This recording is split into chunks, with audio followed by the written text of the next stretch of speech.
There are always games on the schedule that you look forward to each season. A rivalry, a revenge game for losing one the previous season, or one that carries playoff implications. As the Roughers come into our house tonight, we know that we can place a mark on this game too. One, we took a loss to them last season at their place. Tonight, we've got revenge on our mind. And two, this game is going to play big in the role of playoffs later in the season. We both come into this game tonight expecting the big win, but we feel like the Sandite faithful will make the electricity in the stands come alive and carry this team to victory. Tonight, the Sandites take on the Roughers in this Week 8 district battle. Good evening, everybody. My name is Will Holder, along with my good friend Chris Kaiser and the rest of our broadcast crew. We welcome you here to Memorial Stadium on the campus of Charles Page High School as our Sandites are set to take on the Roughers of Muskogee. Chris, tonight our team is coming on a 5-game win streak, 4 in a row in district play, and we look to build on that momentum tonight as the Sandites come to take on the Roughers. We know that they're going to have a multifaceted offense with a quarterback that likes to run the ball. He can scramble, and they got an all-state running back in the backfield. So we know it's going to be a tough task, but the Roughers and the Sandites going to be a good battle tonight. Man, it's what we have been waiting for weeks. It's been kind of marked on the calendar, on the schedule, and anyway, and you had hit the nail right on the head. These guys come in way prepared and ready to roll, and anyway, they've got a great team coming in to play Sand Springs. I know that you and I have had a lot of talks this week because we know that this game on the schedule has been big and it's been marked for a few weeks just because we feel like that the Roughers and the Sandites always have a good battle when we play. And we know that on paper we have a lot of tendencies that look alike, the way we play, the way that we both have rebuilt offensive lines tonight or this season. Right. We've got a passing attack for both of us that are good. We got a running attack that's good. So on paper, we look kind of balanced, don't we? Well, I do. I lay it down on my desk at the office, and I can match them up, and they look almost identical. Two great quarterbacks. I think we got a little nod on the receiving group. Our receivers are a little bit better. They get a nod on the running back. Defensively, they stack up just about the same. And so it's going to be a great matchup, a great coaching battle. Mm-hmm. I'm glad it's here in Sand Springs. I think just about to say that. I think that adds to a little bit in our favor. But, man, it's going to be a great night for football. It's going to be packed. We've already heard that it's standing room only. There's not going to be enough room in the press box. So this is what you live for. This is what you put it together for. So a little special night too. We're going to honor our seniors. Both of all of our athletics, our football team, our cheer, dance, band, the video. We got 2 of our broadcast crew members. I saw them working their way down there. Reese, they're going to be honored tonight. So we're going to celebrate them tonight as well. So what I'm hoping for is our Sandite faithful come out in force, and I know they will before the night's out. In fact, I was a little bit late getting here, and just finding a parking spot was a little difficult. They checked my credentials for the first time all season, so I did pass. That's good. That's good. You look a little shady. They let me exactly. They let me in the stadium.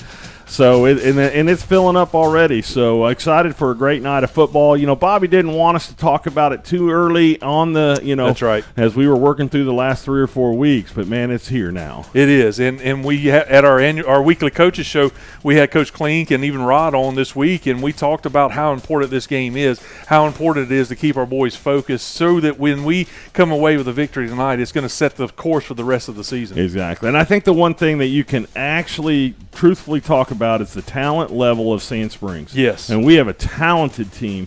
We already know that they're gritty, they're tough, they don't give up, they work hard, but the talent level is really, really just great to see. And so I have not been as excited to watch a high school football game as I am tonight. It's the Cox game of the week. We've got a lot of media here. The excitement's already here. Chris, when you look at this, the Roughers come in. They're undefeated. They haven't lost a game in district. We haven't lost a game in district as of now. But you look at this, too, that we've got 2 other teams in Putnam City North and with Sapulpa. They haven't either. No, they haven't. We've got 4 teams that are going to play each other. And I think those 2 play tonight, too, don't they? They do. Yeah, so they play tonight. So it's going to the district is going to start settling itself out. The one thing that I always have had on my notes since the first 2 weeks is we played Owasso and we played Bixby. Yes. And arguably I would say they're the best two teams in 6A1. My money's on Owasso. But this Sandite team scored more points against those teams than Jinx, Union, Westmore, and Moore. That's exactly right. And so that's against their first teamers. So those guys, our offense can score points against the big boys. So it's going to come down to defense. A lot of it's going to come down to how well we our assignment sound on defense. And if anything is indicative of what we've done over the last couple of weeks, our defense have been firing on all cylinders. So that's going to make it even more exciting to watch our defense match up against their offense tonight. It's going to be a great time. But tonight, I looked earlier, the weather's going to be almost as good as it was last week, maybe about 10 degrees warmer. It's going to be about 72 degrees at kickoff. We know that that's going to play in our favor. It's going to be a good time. Hopefully the cramping's gone and the injuries are gone. We talked to Coach Klink this week, and he feels good about where we are health-wise. Eighth game of the season. It is. Okay, you got to be in shape. Got to be. And if you would take this thing seriously, you hydrate 2 days in advance, you ought to be fine. Now, it is unseasonably warm for even Oklahoma. It has been a crazy, just a warm October. So, anyway. It's going to be one of those things that I think is going to come down who wants it more. And I'm telling you right now, being around this Sandite team this season, they're showing us week after week that they want it. And I think it's going to be an incredible opportunity to see our boys shine tonight. Yeah, I agree. And I think I'm excited about the coaching matchup. I'm excited about the schemes that we're going to see. I'm sure there's going to be trick plays. I'm sure there's going to be some things that we're going to have to be looking for up here in the booth. It's just going to be great football. It is. Before we move into our starting lineups tonight, I just want to go over a little bit of a programming note. We came on a little bit early because senior celebration is going to start at 6:25, and as soon as they start those festivities on the field, we're going to pause until right after the national anthem and the coin toss. We'll come back in just before kickoff, but I did want to let you know that we're going to do our pregame show and go over that stuff, but then we'll pause so that we can honor and let you guys see at home our seniors walking across the field. But let's just jump right into it. Let's get into our starting lineups. And tonight, as we always do, we're going to have our offensive starting lineup. And so we know that these guys are healthy. They're playing well together. Just with the starting lineup on the offensive line, I look at the senior talent out there. Hayden Bristow, Jesse Milliken, Russell Turner. Those guys are leading this squad well, followed by our juniors, Michael Moore and Sean Hatcher. Yeah, and have done well, stayed healthy. That's a key. We had Milliken on the show a couple of weeks ago. You can tell that he's locked in as the leader on that offensive line, and they've done a great job this season. It'll be fun to watch them tonight. No doubt about it. I look at our wide receivers, and we've got, like you mentioned earlier, we got one of the most talented core I've seen in a long time in high school football, and it's week in and week out, these guys are making big plays, big catches down the field, yards after catch. But out there at the receiver spot, we got number 18, Jordan Ryder, number 14, Tristan Birmingham, number 2, Dom Forbes. And tonight we think that number 4, Tom Forbes, is going to start again at H-back tonight. Yeah, he probably will. But, again, those guys are very, very talented. They're tough to guard, have shown up time and time again. Great possession-type receivers, but also breakaway kids that can run away from you. So, and Dom himself is not broken, but leading in a lot of different categories, and I expect a big game against Muskogee Can't tonight. Speak enough about his talent and the way he runs the ball and catches the ball, runs his routes, and so he has shown up as a sophomore this year in a big, big way. In the backfield, we know, I'm looking at him warm up out there, that Ali McCoy, our senior, number 5, is going to start tonight, and we got number 41, Chavez Williams. He's going to get a lot of playing time. I feel like from Coach Klink's conversation that we're going to plug and play, that Ali's going to have he's going to do his job, carry the ball, but we're also going to come right back in with Chavez and maybe even see Harris back in the backfield. Yeah, you will. You'll see a bunch. But a bunch of different faces, but I really think that we're looking at Ali right now to get back in the lineup and establish himself as the senior leader and starting running back that he is. I know we had him on the coaches show this week, and he felt real good about his nagging ankle that he had earlier in the season. He said, I can trust it. I feel good about it. So it's good to see him back out there taking snaps at warm-up. But none of this can happen without our captain on the offensive side. Number 6, Easton Webb, has gotten better and better over these last few few weeks, and it's going to be fun to watch him again tonight. Well, I've watched him take his warm-ups, and there's lots of cameras on him. Yeah. I mean, tonight, everywhere he's going, there's cameras on him. They're focused on him. So big game for him tonight to show up and show off. There's no doubt. And I know Easton has grown into that leader that we hoped he'd have when he started as a freshman and sophomore.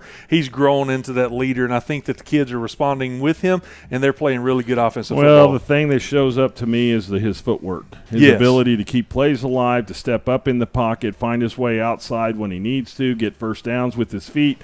That's been the growth that I have seen that's excited me the most. And we talked about it. This Muskogee team is going to have a great offensive attack. So with our defensive starting lineup tonight, we know that they're going to have their hands full. But watching them score 2 touchdowns last week and watching them take the ball away a few times, it's going to be exciting to see them play tonight. And just going to jump right into that first part, those big boys up front. Number 11, Hudson Shepard. Number 8, Waylon Jeffers. Number 38, Grady Harrison. Number 9, Lance Fish. And those guys have, like you said, shown up, and they're going to have to show up tonight. The run game's going to have to be slowed down and stopped if they have any chance at this game tonight. They have played well. They scored defensive touchdowns. They've done a great job in pressuring and hurrying the quarterbacks, and also got turnovers. And that's the big thing. A game like tonight, if we can create turnovers, that's going to go in our favor. But we've got to secure the ball on our side as well. Absolutely. Those guys in the middle that's going to be looking to take some of those stops and take some of the turnovers away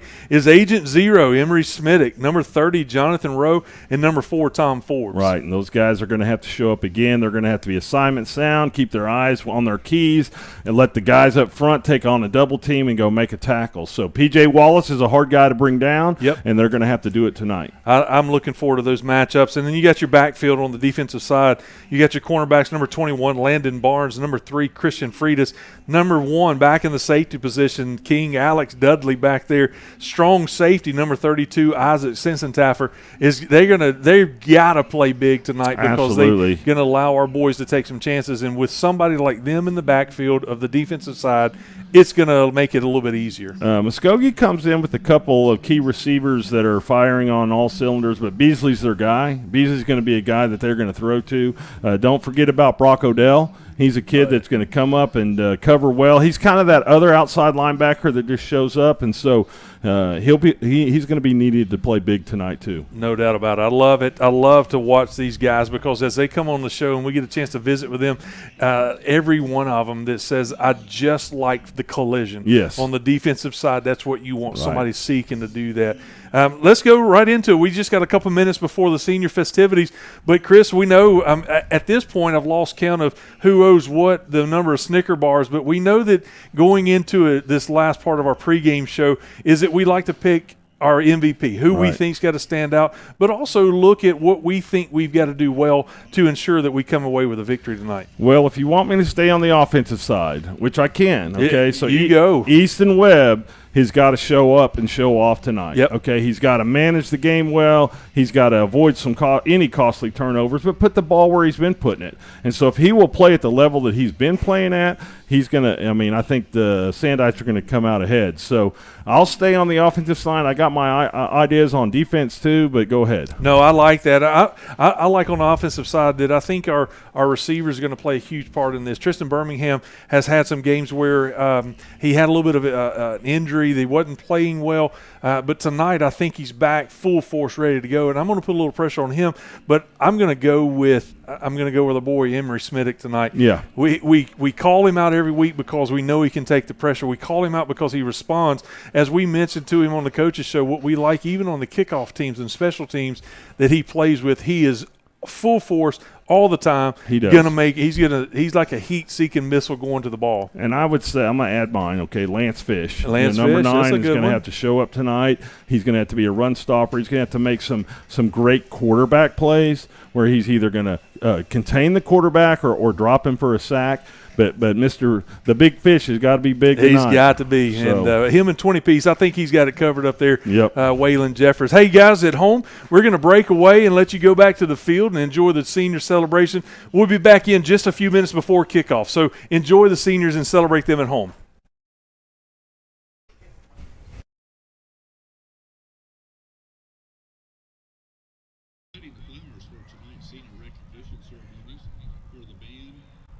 team cheer. So for the Sandlight football players, trainers, and our broadcast TV folks. Again, thank you to Sand Springs Flowers.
Sandlight fans, thanks for joining us tonight as we recognize our seniors.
Sand Springs Public Schools and Sandlight Athletics recognizes the seniors that have contributed to Sandlight Athletics programs, including dance, cheer, football, our trainers, managers, and our broadcast TV crew. Let's meet our Charles Page High School dance seniors. Let's welcome senior Lacey Joe Kohlmeyer. Lacey Joe is the daughter of Willie and Jamie Kohlmeyer. Lacey Joe has been a member of the Sandlight dance team for 1 year. Miss Lacey Joe Kohlmeyer.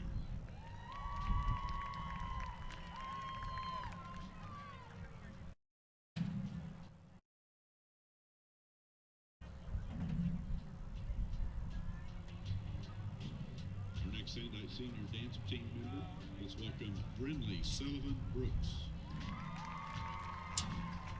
Brinley is the daughter of Leonard Brooks and Brittany Sullivan. Brinley has been a member of the Sandlight dance team for 1 year. Miss Brinley Sullivan Brooks.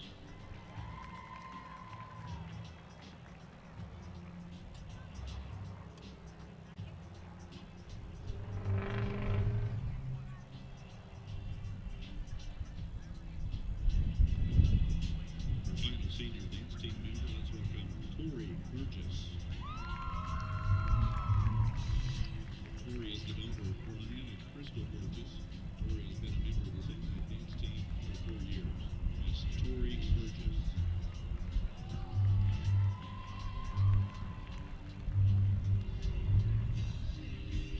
And now let's welcome our Sandlight cheer seniors. Let's welcome Kylie Bailey. Kylie is the daughter of David and Jessica Mintz. Kylie has been a member of the varsity cheer squad for 3 years. Miss Kylie Bailey.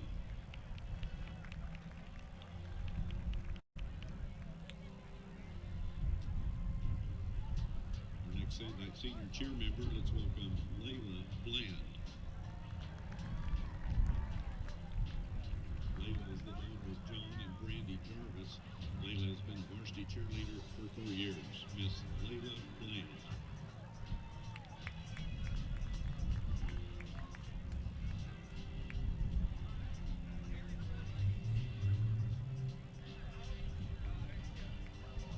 Our next Sandite cheer senior, let's welcome Alyssa Chase. Alyssa is the daughter of John and Crystal Chase. Alyssa has been a varsity cheerleader for 4 years. Miss Alyssa Chase.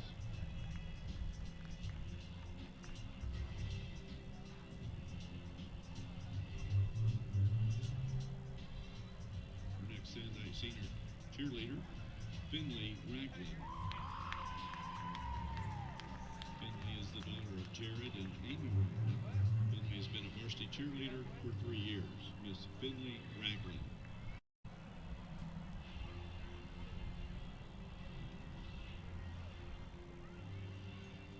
Our next senior cheerleader, let's welcome Ella Phillips. Ella is the daughter of Lori Phillips Buck and the late Terry Phillips.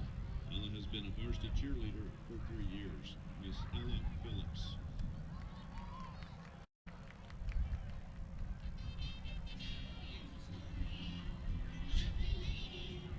Our next senior cheerleader, Adelie Shotwell. Adelie is the daughter of Kendall Shotwell and the granddaughter of Joe Shotwell and the late Vicky Shotwell. Adelie has been a varsity cheerleader for 4 years. Miss Adelie Shotwell.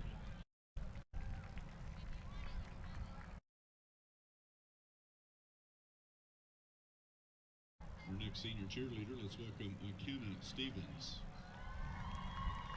McKenna is the daughter of Mike and Carrie Stevens. McKenna has been a varsity cheerleader for 2 years. Miss McKenna Stevens.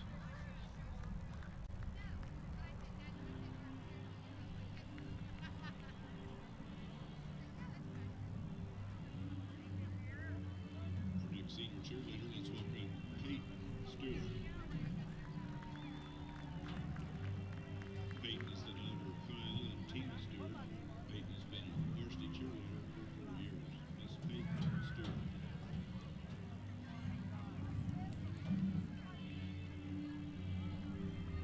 Our next Sandite senior cheerleader, let's welcome Aubrey Tolbert.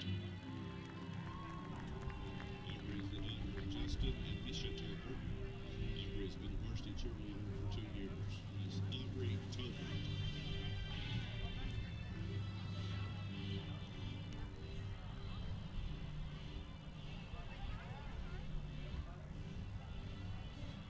Sandite senior cheerleader, let's welcome Mackenzie KK Turney. Mackenzie is the daughter of Christina Crane and Brandon Turney. Mackenzie has been a varsity cheerleader for 4 years. Miss Mackenzie Turney.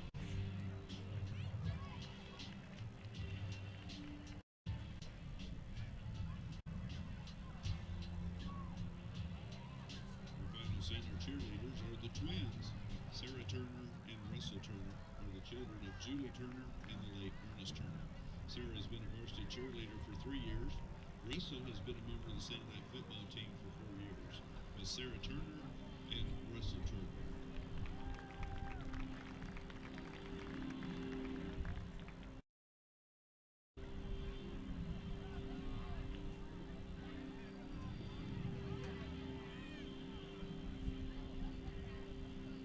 And now let's meet the Sandite senior football trainers.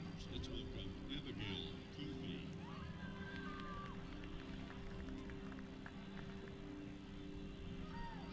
Abigail is the daughter of Ron and Angie Coffey. Abigail has been a football trainer for your Sandites for 4 years. Miss Abigail Coffey.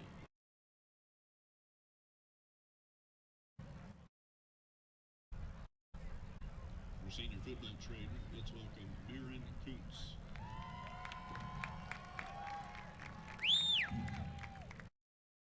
The daughter of Brian and Sarah Kuntz. Marin has been a football trainer for your Sandites for 4 years. Miss Marin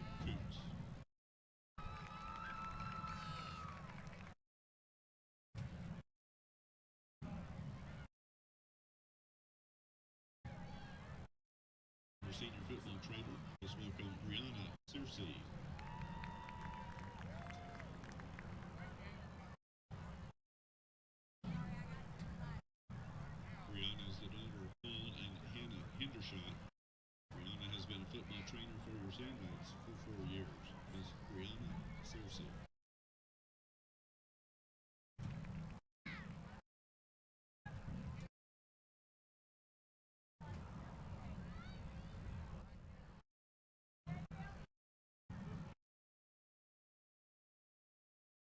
Final senior football trainer, let's welcome Adeline Webster.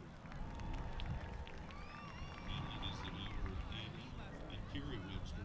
Adeline has been a football trainer for your Sandlights for 4 years. Ms. Adeline Webster.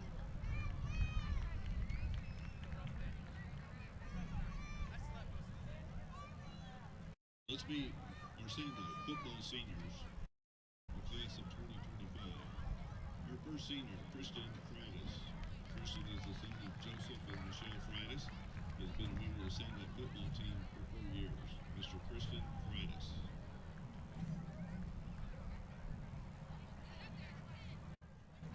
Our next Sandlight senior football player, let's welcome Thomas Forbes IV.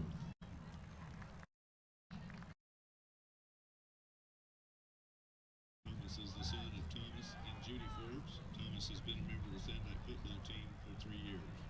Mr. Thomas Forbes IV.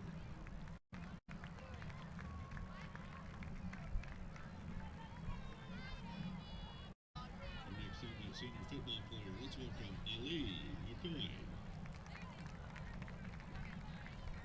Ali is the son of Aaron McCoy and Takesha Jones. Ali has been a member of the Sandlight football team for 4 years. Mr. Ali McCoy.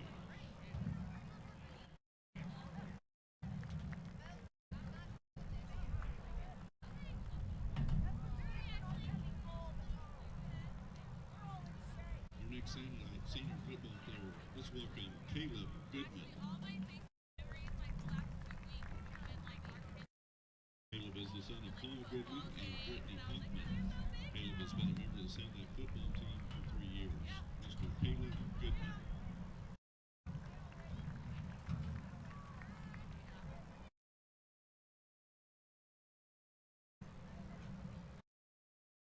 Next Sandlight senior football player, let's welcome Lance Fish.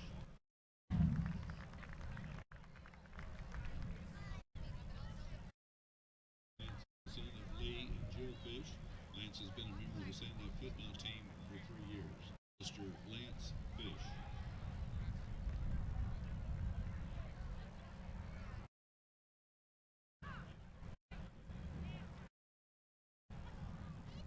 Our next Sandlight senior football player, let's welcome Dawson Puckett.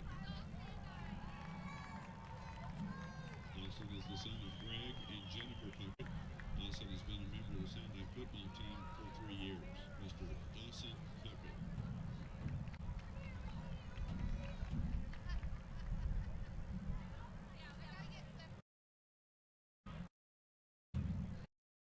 Next Sandlight senior football player, let's welcome Jordan Reeder. Jordan is the son of Nicholas and Lynn Reeder. Jordan has been a member of the Sandlight football team for 3 years. Jordan Reeder.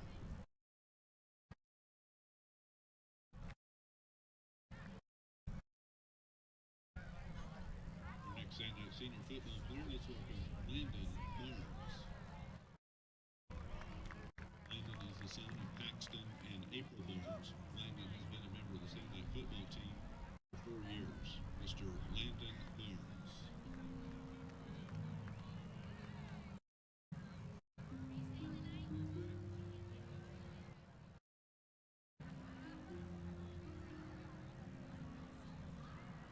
Our next Sandlight senior football player, let's welcome Aiden Wadley. Aiden is the son of Jason and Paige Wadley. Aiden has been a member of the Sandlight football team for 2 years. Mr. Aiden Wadley.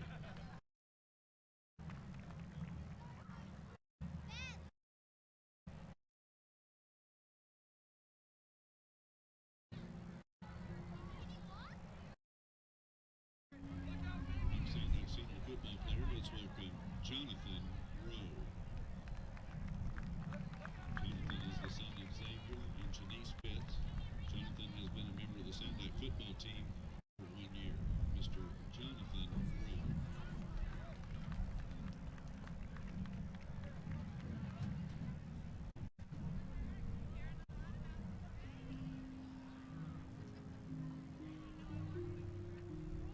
Next Sandite senior football player, let's welcome Jalen Kennedy.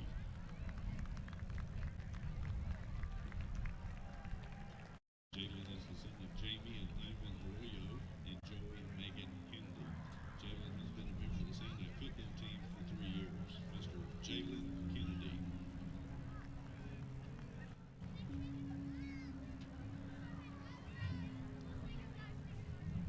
Next Sandite senior football player, let's welcome Jaden Allen. Jaden is the son of Ashley Aaron and Steve Allen. Jaden has been a member of the Sandite football team for 3 years. Mr. Jaden Allen.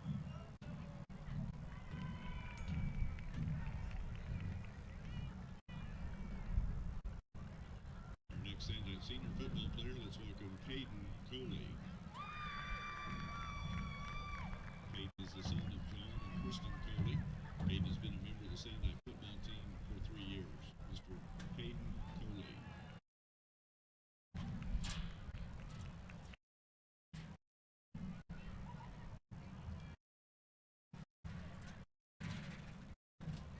Our next Sandite senior football player, let's welcome Hayden Bristow.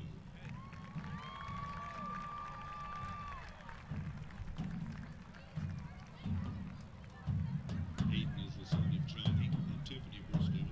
Hayden has been a member of the Sandite football team for 4 years. Mr. Hayden Bristow.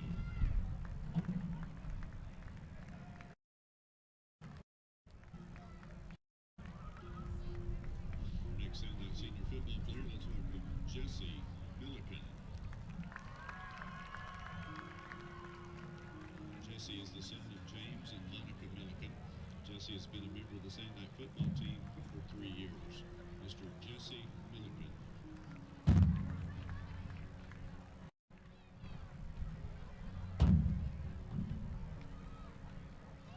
Our next Sandite senior football player, let's welcome Nicholas Ashworth.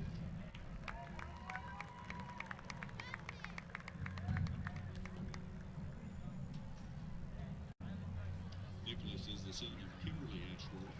Nicholas has been a member of the Sandite football team for 3 years. Mr. Nicholas Ashworth.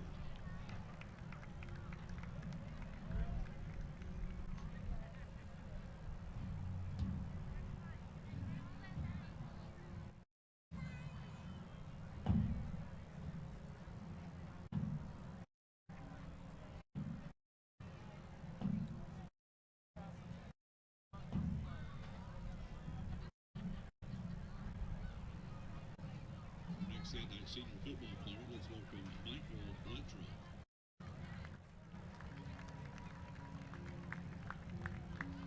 Michael is the son of Michael and Mary Lettra.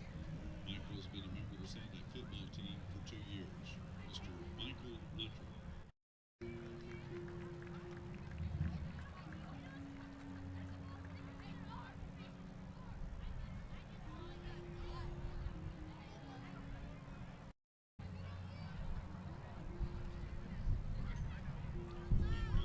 Final senior football player, let's welcome Riley Kohlmeyer.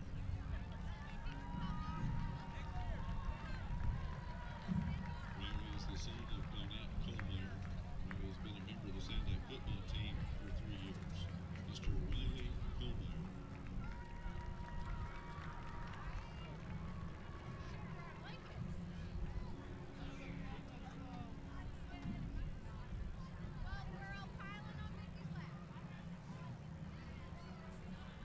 And now let's meet the seniors for the Sandite TV film crew, the folks that put up all these great videos for us during the game. Our first senior, let's welcome Micah Barlow. Micah is the son of Chuck and Stephanie Barlow. Micah has been a member of the Sandite TV film crew for 3 years. Mr. Micah Barlow.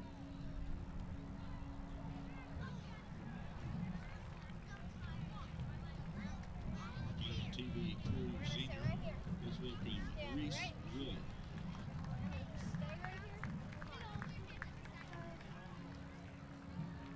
Reese is the son of Ron and Haley Wood. Reese has been a member of the Sandite TV film crew for 2 years. Mr. Reese Wood.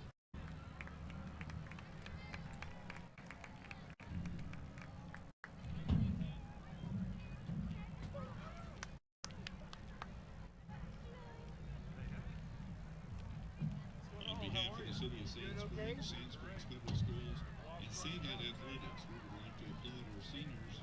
Thank you for how you've represented our community and our school at games here at home and games away. We'd like a big applause for the parents and the folks that have supported these young men and women. Let's hear it for the moms, dads, aunts, uncles, grandmas, grandma, everybody that supported these seniors. Thank you.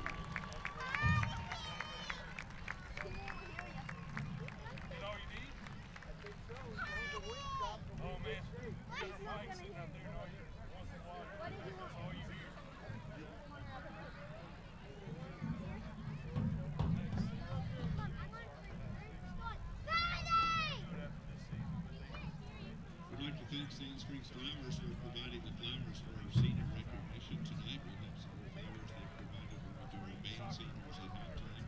We sure do appreciate Sand Springs Flowers, all they do to support Sand Springs schools and athletics when flowers are needed for special recognition. If you need flowers for an anniversary,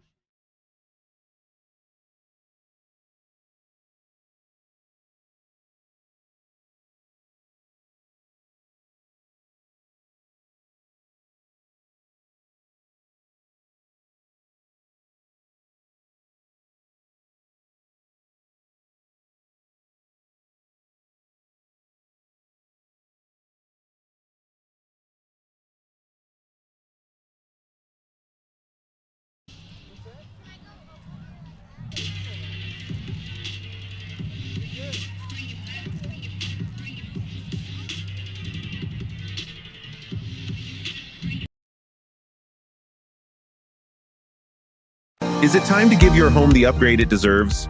Whether you're dreaming of a fresh coat of paint, new flooring that makes a statement, or a full kitchen remodel, Rome Renovations is ready to bring your vision to life. Rome Renovations is a veteran-run, faith-based business that has been serving the community with high-quality craftsmanship right at your doorstep. You can trust us to not only deliver top-tier work, but also stand by our values of honesty, integrity, and respect. We offer competitive pricing, and, best of all, every job starts with a free estimate. From small updates to complete overhauls, we've got you covered with full insurance protection for your peace of mind. Our skilled team of experts ensures your project gets done on time and within budget. Plus, we work closely with you every step of the way, so you get exactly what you envisioned. Check out Rome Renovations on Facebook to see our recent projects. Give us a call at 918-289-6019 to schedule your free estimate today. Rome Renovations, where quality craftsmanship and unbeatable service come together.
what a great opportunity to show some talented kids out there singing the national anthem. Chris, I know that we talked about it, man, it takes some guts to get out there and sing. They did a great job. It has been fun to watch our seniors be honored, Chris. There's going to be some of those guys walking across the field as our captains tonight. But when we come back in right before kickoff, Chris, let's just kind of look at some of our information that we have on tonight's game and some notes, maybe of gifts for our opponents. What do we got on Muskogee as we look to kickoff? Well, of course, they're the state champions, returning state champions. Well coached. Travis Hill's been with them and built that program the last several years, and it's got the kids responding with the way that he's monitoring too. He's a phenomenal coach. His quarterback, Marion Bird Ficklin, is one of the best in the state. So anyway, dual threat kid that is very, very good. TJ Wallace is a young man that transferred in from Cartersville, and he's averaging 140 yards a game, so that's going to be a key tonight to slow that down. And their leading receivers, Andre Beasley, number 3. He's their big target. He's averaging 80 yards a game. So anyway, they've had to replace all 5 of their offensive linemen, and that's something we've had to do as well. So that's something that might be a weakness for them. One other thing, and I'll let you pipe in here, is their defense has had 14 straight scoreless quarters. Oh wow, coming into the next game. So. We don't like that stat at all. No, if Sand Springs decides to score or makes scores, we end that. So anyway, man, I know that when you look at that, I remember going to their place last year. Pickling just did a great job of scrambling, keeping the ball or the play alive, and one of the receivers is at UNLV right now. Did a great job. He was all over the place, and so I feel like that if we can contain him to keep him from being able to scramble and keep the play alive, I think he's going to be okay. But going back to the running back, I know that we had a hard time with him last year when he played with Bartlesville. Yep. So I know that's going to be a tough task for our defense, but I feel like our guys are going to be ready for it. Well, this is because I'm an analyst and guys know me over just across northeast Oklahoma. Lots of guys have reached out to me and said, is P.J. Wallace what he seems to be? And I said, yes, absolutely he is. And he's phenomenal. He's been at Bartlesville the last 4 years, and then he's this year. 2 years ago, to be quite honest with you, Bartlesville had some clean feet. Yep. And I think if they would put the ball in his hands one more time, they would be taken away from them. They just looked like a wiggle. We ran out of there with the victory. So, as you guys can see, coin toss is going on. It looks like Muskogee has won the toss and going to choose to receive first. I know that Coach Klink likes to go first, but the little banner here in front of me has kind of got me blocked. I see the scoreboard obviously now, but I usually just peek right down here. So that's what it looks like. Looks like Muskogee did win the toss and received first. Good. So anyway, I was down during the senior celebration. I was down in the stands, and that 72-degree weather is a little bit cooler than I expected. Well, when you got the north wind, you can tell that the flags are moving with that north wind, and it's going to continue to cool down tonight. Watch. Well, we're going to be right here at kickoff. Just got a couple more minutes. The teams are going to. So did you say Muskogee won and deferred? Is that what? No. They're going to receive first. Okay. I saw the white cap give them the receive sign. I didn't write it down incorrectly. This is one of my favorite things right here. Our players taking the field with the smoke coming out. It's going to be a lot of fun to see that happening tonight. But Chris, I want to look at as we've seen them practice. I was out here a couple days, parts of the practice. I haven't seen our Sandites so excited in a long time. I think this game, they realize it's a big stage game with all the TV coverage.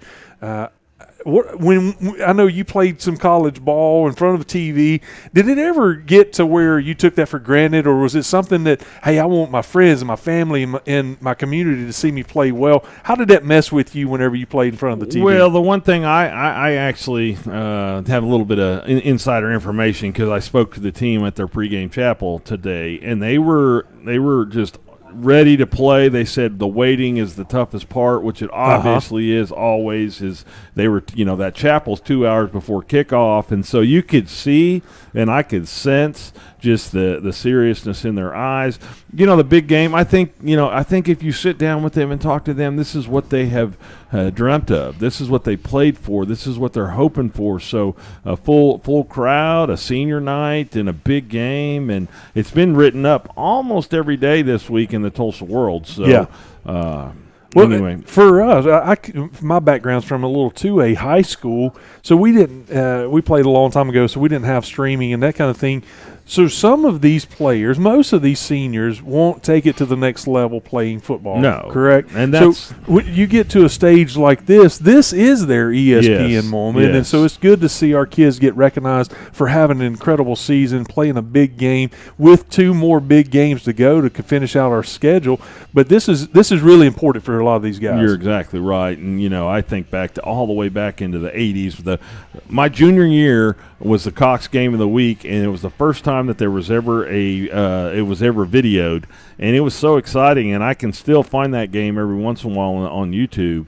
But anyway, just a great moment for these seniors. And like you said, a lot of these guys, it did surprise me tonight watching the seniors get recognized. How many of the key Sandites are seniors? And so I take that for granted. And I watched them line up with their mom and their, just their family, and it's just pretty neat night. So. It is, and you also look at the crowd; it is filling up on both sides. Muscogee's traveled well tonight. What's cool for us, man, we get to spend a lot of hours with our broadcast team, and we've got 2 of the best that was honored tonight as well. Reese and Micah do a great job week in and week out, running cameras, setting things up, getting things ready so that you guys at home can have the experience that you have. And so it was good to see 2 of our own that we've got to spend a lot of time over the last. I've had 2 seasons with them. You've had 3. I have. Been a lot of fun to watch them grow. They are unsung heroes. Yep. Guys that don't get enough credit.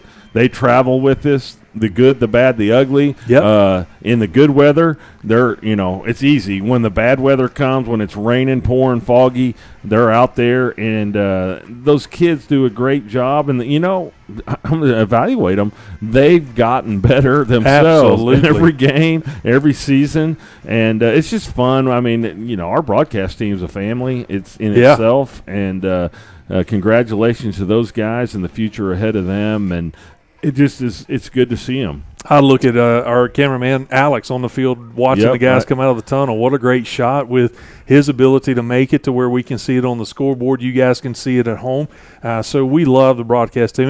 And we have a tradition when we go on the road that we get to share a meal with them before we go to the game. And just learning and getting to know them. And these guys are great. And the future is bright for everyone. One thing that I was going to piggyback off of what you said is the entire Sand Springs culture, this community, this school, gets to see some of the things that these kids do. That's right. You take it for granted. If you're watching at home on a live stream, there's 4 or 5 students that are participating in the camera work, on the production side, just helping us. I mean, they're running back up here at times trying to get new batteries, and you don't see that or hear about it, but these kids are working their tail off just to show some things. And then, like you pointed out, it's on the big screen. And that's our camera. That's their camera, a camera that they're using. So it's a great service opportunity for these young guys and gals to give back. So we'll finish that last thought. We got 4 incredible camera people. Alex Dick, Clay Huckabee, Reese Wood, and Micah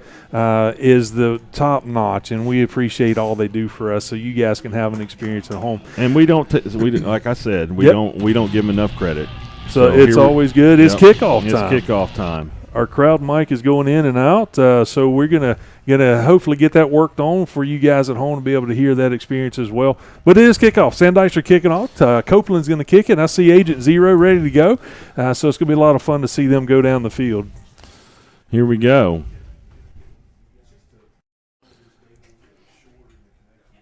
So we're waiting on the this is the game of the week to our viewers. The Red Hat, what they call the Red Hat, is out on the field. And when the Red Hat's out on the field, you cannot play until he gives you the signal.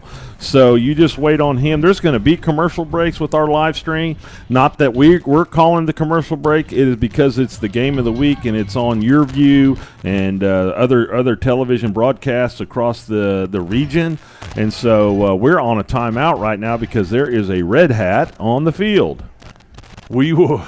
It's going to slow the pace down a little bit at times, but bear with us. It's not us. It's going to be them. So we'll probably take timeouts whenever they take timeouts, just so that we can stay on their schedule. But for the viewers that are just tuning in, Sand Springs is getting ready to kick off. The game has not started yet. We're getting ready. The Red Hat gives the signal. Prepare for kickoff.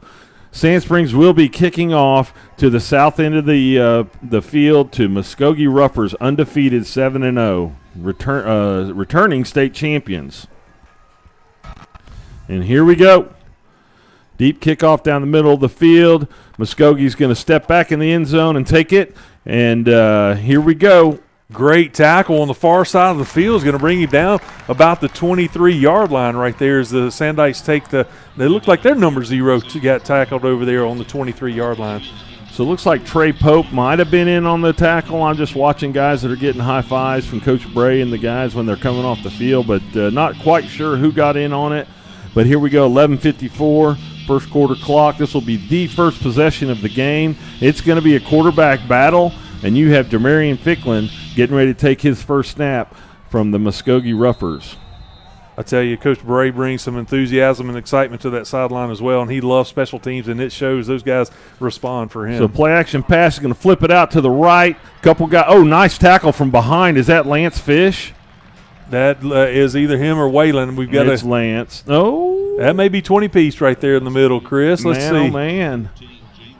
That's great backside pursuit. I see Waylon. Waylon's got a little pink wrap on his right arm. That's how we're going to distinguish between 9 and 8. 8 and 9. Yep. To the viewers at home, it's hard to see from up here. Here we go. Now it's going to hand off up the middle, and looks like he's going to be smudged up right there. Going to get a few yards. A few feet short. They're going to give him a first down on that run. One of the offensive linemen lost his helmet, number 10, so he has to leave the game for one play. Got a little bit of an injury here. Someone's holding their left ankle. That's going to be that's going to be Waylon. Looks like he's got pink wrap on his right arm. So we're going to take an injury timeout while they take care of Waylon tonight. So we'll be right back in just a few moments from Memorial Stadium. This broadcast breaks brought to you by our friends at Amped Up Energy and Protein. We'll be back in just a moment. Is it time to give your home the upgrade it deserves? Whether you're dreaming of a fresh coat of paint, new flooring that makes a statement, or a full kitchen remodel, Rome Renovations is ready to bring your vision to life. Rome Renovations is a veteran-run, faith-based business that has been serving the community with high-quality craftsmanship right at your doorstep. You can trust us to not only deliver top-tier work, but also stand by our values of honesty, integrity, and respect. We offer competitive pricing, and best of all, every job starts with a free estimate. From small updates to complete overhauls, we've got you covered with full insurance protection for your peace of mind. Our skilled team of experts ensures your project gets done on time and within budget. Plus, we work closely with you every step of the way, so you get exactly what you envisioned. Check out Rome Renovations on Facebook to see our recent projects. Give us a call at 918-289-6019 to schedule your free estimate today. Rome Renovations, where quality craftsmanship and unbeatable service come together.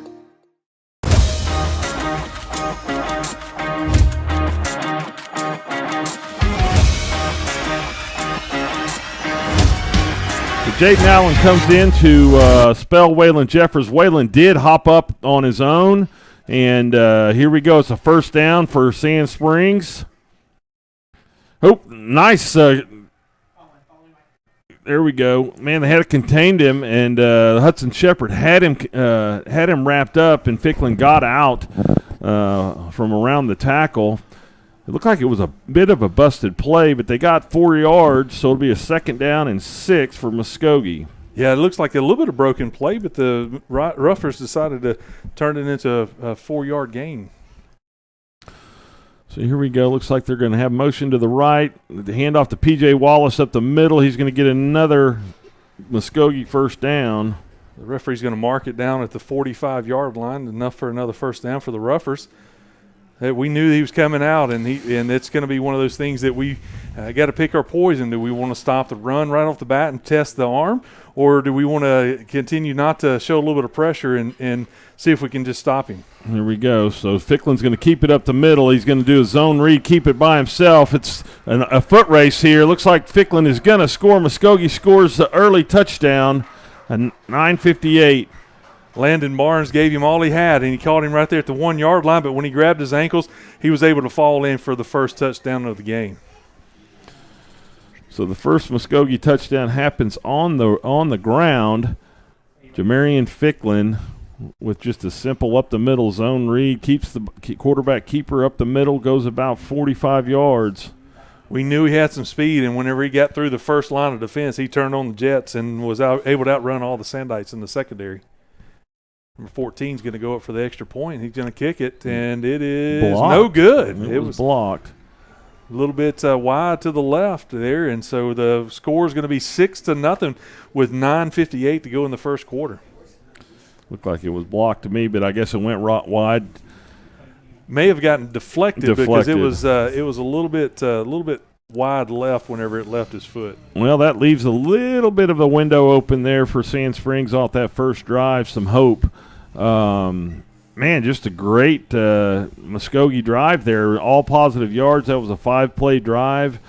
Drove the length of the field 75 yards and 2 first downs, and then a big, long 45-yarder for Ficklen.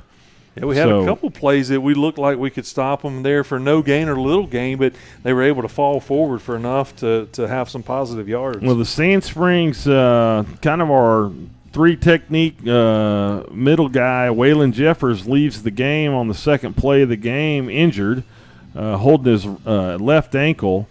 So backup Jaden Allen comes in to fulfill that spot. Not blaming anybody. I don't know if that would help that. You'd certainly believe that if Waylon's in there, we've got a bigger body type in there for sure. So the Ruffers are doing a good job disguising their formation to make it to where it's spreading their linebackers out a little bit, so they weren't there ready to plug the hole as they have been on some other plays. So we'll see if they make a change on the defensive side. Well, Ficklen's a guy that traditionally in the last couple of years has shown he likes to pass the ball more than he would, they run the ball. But tonight I felt like the key to the game is to be able to stop the run. Muskogee's going to move it to the left hash. So and high kick from pooch there. to the right. We do make a catch, but man, no that fair was scary. catch was called. It was a little scary. I saw Trey Pope kind of bailed on it. It's like Jordan, number 18, got that catch and going to lay out to the 39-yard line. I guess Trey's not even on there. It looked like it was him. Maybe that was Cooper Gerdardo. So first down and 10 for the Sandites. So this will be an answering opportunity for Easton Webb and the Sand Springs offense. Muskogee marched it down the length of the field without too much problem. So taking over here on their 39-yard line. Starting out with an empty backfield. Got Ollie McCoy out as a receiver, 4 on one side and 1 on the other. Interesting formation to start the game. Now we're going to shift out of and go back to more of the traditional set. Here's a handoff up the middle. Ollie McCoy gets loose, back to the left. About a 15-yard gain for a first down. Yeah, Ali finally broke one on the left-hand side and picked up a big first down for the Sandites. Going to cross over into Ruffer. It looks like we're going to go a little hurry up. Well, we are going to go hurry First up. and 10 from the Ruffer 48-yard line. Run him again. He's going to pick up another hard-fought yards right up the middle. Going to be a 4-yard gain for Ali. I like it. A lot of bodies falling down there. Offensive line's getting a pretty good push here. So it's going to be about 2nd and 6. So give him about 4 yards on that. Clock's running, 9 minutes and 30 seconds to go in the first quarter. Here we go. Easton Webb, open backfield. Is going to flip it out to Tristan Birmingham. Birmingham makes one guy miss, gets an easy first down. Yes, sir. Birmingham comes out and get first reception of the game, first completion, and he's going to pick up 6 yards for the Sandite. Going to be 1st and 10 from the rougher 35-yard line. Nice first move by Birmingham. Shakes a tackler, gets extra yardage after the catch. Looks like Jordan down here, number 18, is going to have one-on-one coverage right here and see if he can break loose to make some separation to make a big play for the Sandites. Sandites ball on the 35-yard line, 8:55 in the first quarter. Easton Webb pitches it out, or throws it out to the left. Man, he's getting about an 8-yard gain. Beautiful ball. Birmingham on another reception. Dom Forbes throwing a good block out there, allowed him to get the corner and going to pick up 8 yards for the Sandites. 2nd down and 2 for the Sandites. Sandite ball on about the 27-yard line. Cooper's in there for our starting H-back instead of Tom Forbes, so number 16 is getting the start for the H-back position. He's back, looks good. Easton's going to hand it off to Ollie up the middle, makes 2 guys miss. He's off to the left. He's got a chance to score here. Then there's a business decision at the 7-yard line, and Ollie's brought down. Man, he said he felt good, and he is looking good on this first offensive drive. I love it when you see him dip his shoulder because you know he's going to take somebody on. When a safety comes up, he has to decide, what am I going to do here? Am I going to let him go by, or he barely got him down there at the 7? But Ollie did a great job. What a great run. Sand Springs showing some great versatility here. Run-pass option. They haven't been stopped. We felt like we were going to see a little bit more run game here, but and as we started out, it's more runs right now than passes. Looks like the referees are going to send. So that'll be the 3rd first down of the drive. This will be the 5th play. Not sure why they stopped it, but they got the got Dom Forbes out here uncovered right now. I'm sure certainly Muskogee's going to find a way to get a guy out here. I see a crossing route coming right here. A lot of space right here. Play action pass, nice fake by Easton Webb. He's going to have a chance to scramble. Makes a guy miss. He's got a chance to score. Tackled at the 2-yard line. 2-yard line. What a play! You got to see him right there with a fake that just got everybody off balance, and then there was nobody open, so he did a great job scrambling down. I thought he had a chance. He made the linebacker completely miss. I mean, he was 5 yards away from him. Not that Easton's, all that, slick. That's right. But so it'll be 2nd down on the 2-yard line. Number 4, Forbes, has come in as the H-back now. I like the options that we have here. We got the big package in. I say pound it right here. I think Ali's got some momentum right here if he can just see what our offensive line can do. Now we're going to bring Birmingham in the middle. We're just going to we're going to hand it off. Wildcat. That's Dom Forbes, number 2. Number 2, Wildcat offense. Dom Forbes gets down. Did they give him a touchdown? It'll be close. They're saying a fumble. The Roughers are saying there's it was a fumble. No way that's a fumble. They're going to mark him down. I mean, maybe just about 6 inches from the goal line. I'll put it on the 1. We missed the Wildcat again, but he's back in the Wildcat again. We're going to try it again probably. Easton Webb's out there as a receiver, and Dom's going to run it up the middle. Boy. Sand Springs touchdown. Dom Forbes shows his versatility. Look at emotional drive. The coaches are fired up. The players are fired up. That was a great offensive series for the Sandites, capped with a Dom Forbes 1-yard touchdown run. Good eyes catching that, Will. We've missed that a few times this season. I can't even say a 2 and a 6 looks like it. looks. Here we go. Here's the kick, and Sand Springs takes the lead with the extra point. Copeland, 7-6. Number 47, Copeland's in with the kicking duties tonight, and he comes out on top right there. So we're going to go up with 6:51 to go. Sandites up 7-6 over the Roughers of Muskogee. I love this excitement. This is what we need to continue to build and build and build. You can see the electricity on the sidelines, and here it is, Sand Springs with their their first series. And they didn't have a negative play in that whole drive. They did not, and neither did Muskogee. So man, you're going to have a little battle here. Now that's an 8 play drive for about 61 yards. So. We are at TV timeout, but we're going to keep it right here for this one. It looks like it may be just a short 30-second or so TV timeout. But, man, I looked at that, Chris, and when you look at the progression that our players had, you saw that we had to come together. The offensive line did a great job. Easton was not rushed at all, even on the play Ashton. It took a little bit of time. He was able to scramble and have plenty of things. But But look at the receivers. The receivers were blocking well out there. Yep. Dom throwing blocks. Tristan Birmingham coming down to mix it up with the big boys down in the middle. And so everybody did their part and then some to make that touchdown happen. Exactly. So you hear Bobby talk about just the stance and the alignment and the keys. And everybody's got to do that, take care of their position, their job, and do your job. I know you've got some coaching background. How big is it to break the ice and get your first touchdown? It's awesome. Takes the pressure off. You couldn't have drawn that up any better. That's a great response by Sand Springs. Muskogee did a great job just driving the length of the field, but to get that kickoff and then just the way that they drove down the field. Here's what I love is the versatility of throwing, pass, and mix. And Easton looks comfortable in the back, and offensive line looks great up front. So how about our man Isaac Sensenstaffer got his gold shoes everybody on keep your there. eyes on number 0 because here he comes, and he's one of the best kickoff cover guys. We got a little fumble in the end zone here. Couldn't decide who wanted to take it. I wonder who made the tackle. Let's see who gets up. Watch number 0. See number 3 coming off. Number 1, Dudley's coming off. Who's at the bottom? Where's Agent 0 at? He's just got a. He's in there in the mix somewhere. I guarantee he got blocked right off the bat. Usually he doesn't get picked up. He makes his blocker miss and then just pursues to the ball. But he did get picked up there right off the bat and had to shake a blocker, but he was still in on the tackle.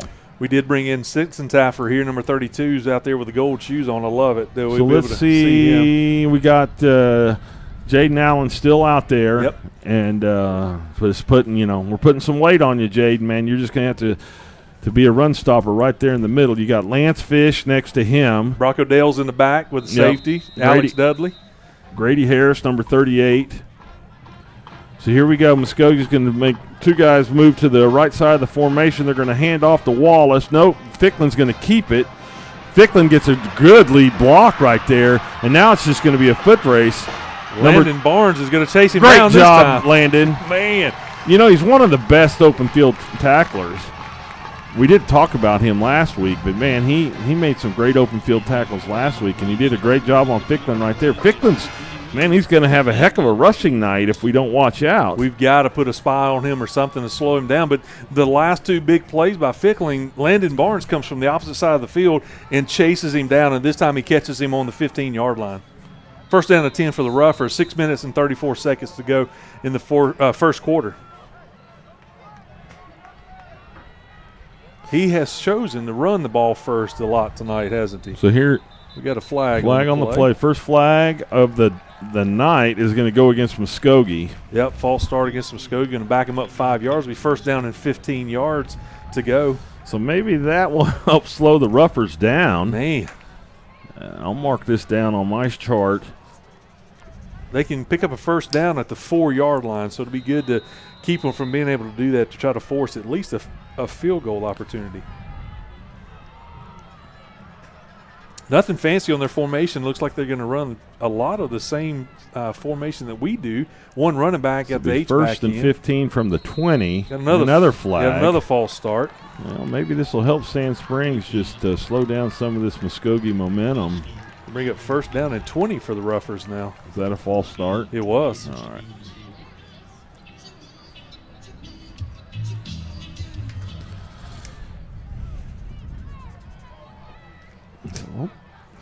Moves Muskogee back to the 25.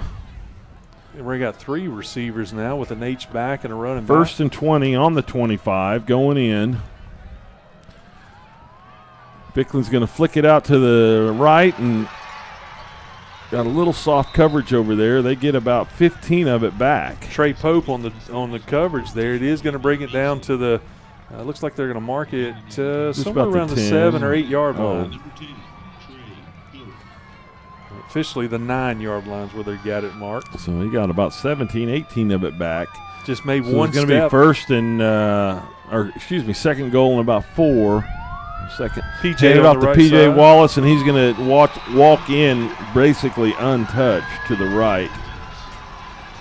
So this might be a score fest. Man, I tell you what, that was how many plays was that drive, Chris? Actually, with taking the penalties out, that was the fourth play of the drive. So only 4 plays to go the length of the field. In fact, Sand Springs had them back here in pretty good field position, you know. So good tackle on the kickoff, and Muskogee fumbled it around there on the kickoff. So going back to that receiving for 17 yards, we were playing some man-to-man coverage out there, and he just made one step and made our guy miss. Trey Pope couldn't bring him down and got the big yardage. It is good. So with 5 minutes, 53 seconds to go in the first quarter, the Roughers are now taking the lead 13-7 over the Sandites. 13-7 and nothing but gas. I mean, man, outside of 2 penalties, there's been no negative plays on either offense. That's right. So we've got to play some defense at some point. We can't do a barn burning tonight. I'm not sure. Well, you know we want to get there. that Bobby is steaming. Oh, I mean, I'm sure he's ready to make those adjustments. Yeah, and they will. I see him headed to the tent to talk to the defensive unit. They're going to talk to their coaching staff and get it all worked out. I feel like that we're going to come out firing on more cylinders. So if there's any fans that are a little chilly, they might go over to the fence and catch some of that heat that's coming out. Get a little heat coming out from under the tent for sure. All right, our second offensive possession coming up. We're going to get receive the ball. Dom Forbes and Alex Dudley going back deep for the Sandites. So best thing that can happen here is Sand Springs again responds. It's interesting their kicking choices there. We're going to move it over to the left Well, hash. they had a pretty interesting pooch kick there last time, and we didn't do a great job of fair catching or anything. We just we covered it, but you better be ready. I think Muskogee is going to pull out some stops here to see how we're going to respond. They're going to take it deep this time, and it looks like Dudley's going to zero in on it. And here we go. It's my guy. 10. Great field vision up the middle. He's got a chance. Chris. Makes the kicker miss. The guy gets a good block, and Dudley gets it down to the 43-yard line of Muskogee. No penalties on the play. He crossed over their territory, man. I loved watching him run because he's not going to shy away from contact, but he's got the speed to make up for a lot of mistakes out there and had a couple good blocks and a couple stiff arms, and he got over into their side of the field. I said it the kid's whole career, man. Some of the best field vision I've ever seen. He just does it naturally, sees where he needs to go, finds the opening, and gets through it. So what's interesting about that is when you look at him run, he does not look like he's got blazing speed, but, man, whenever you see him, he covers a lot of ground in a hurry. So they're going to start on the Muskogee 43-yard line, obviously the best field position for Sand Springs tonight. Moving Gordaro across the formation. Easton Webb's going to take it back. He's got plenty of time. He's going deep. He's got a man. Got a man. Touchdown, Sandites. Come on. He came up with it. Big time. That's an incomplete pass. Come on. Dom Forbes went up and got that ball. The referee's not giving it to him. So far away from us, but what a play. No way. They're calling it incomplete. So the guy in the end zone did not. The guy running behind the play called it incomplete. Well, how about that? Man, Dom showed his speed there and got a separation from the defender, and it looked to us in the booth, we're a little bit biased, but it looked to us that it was a clean catch in the end zone. Man. Second down and 10 for the Sandites. I'll have to watch that replay tonight when I get home. That's right. Let's see. That was a great play right there.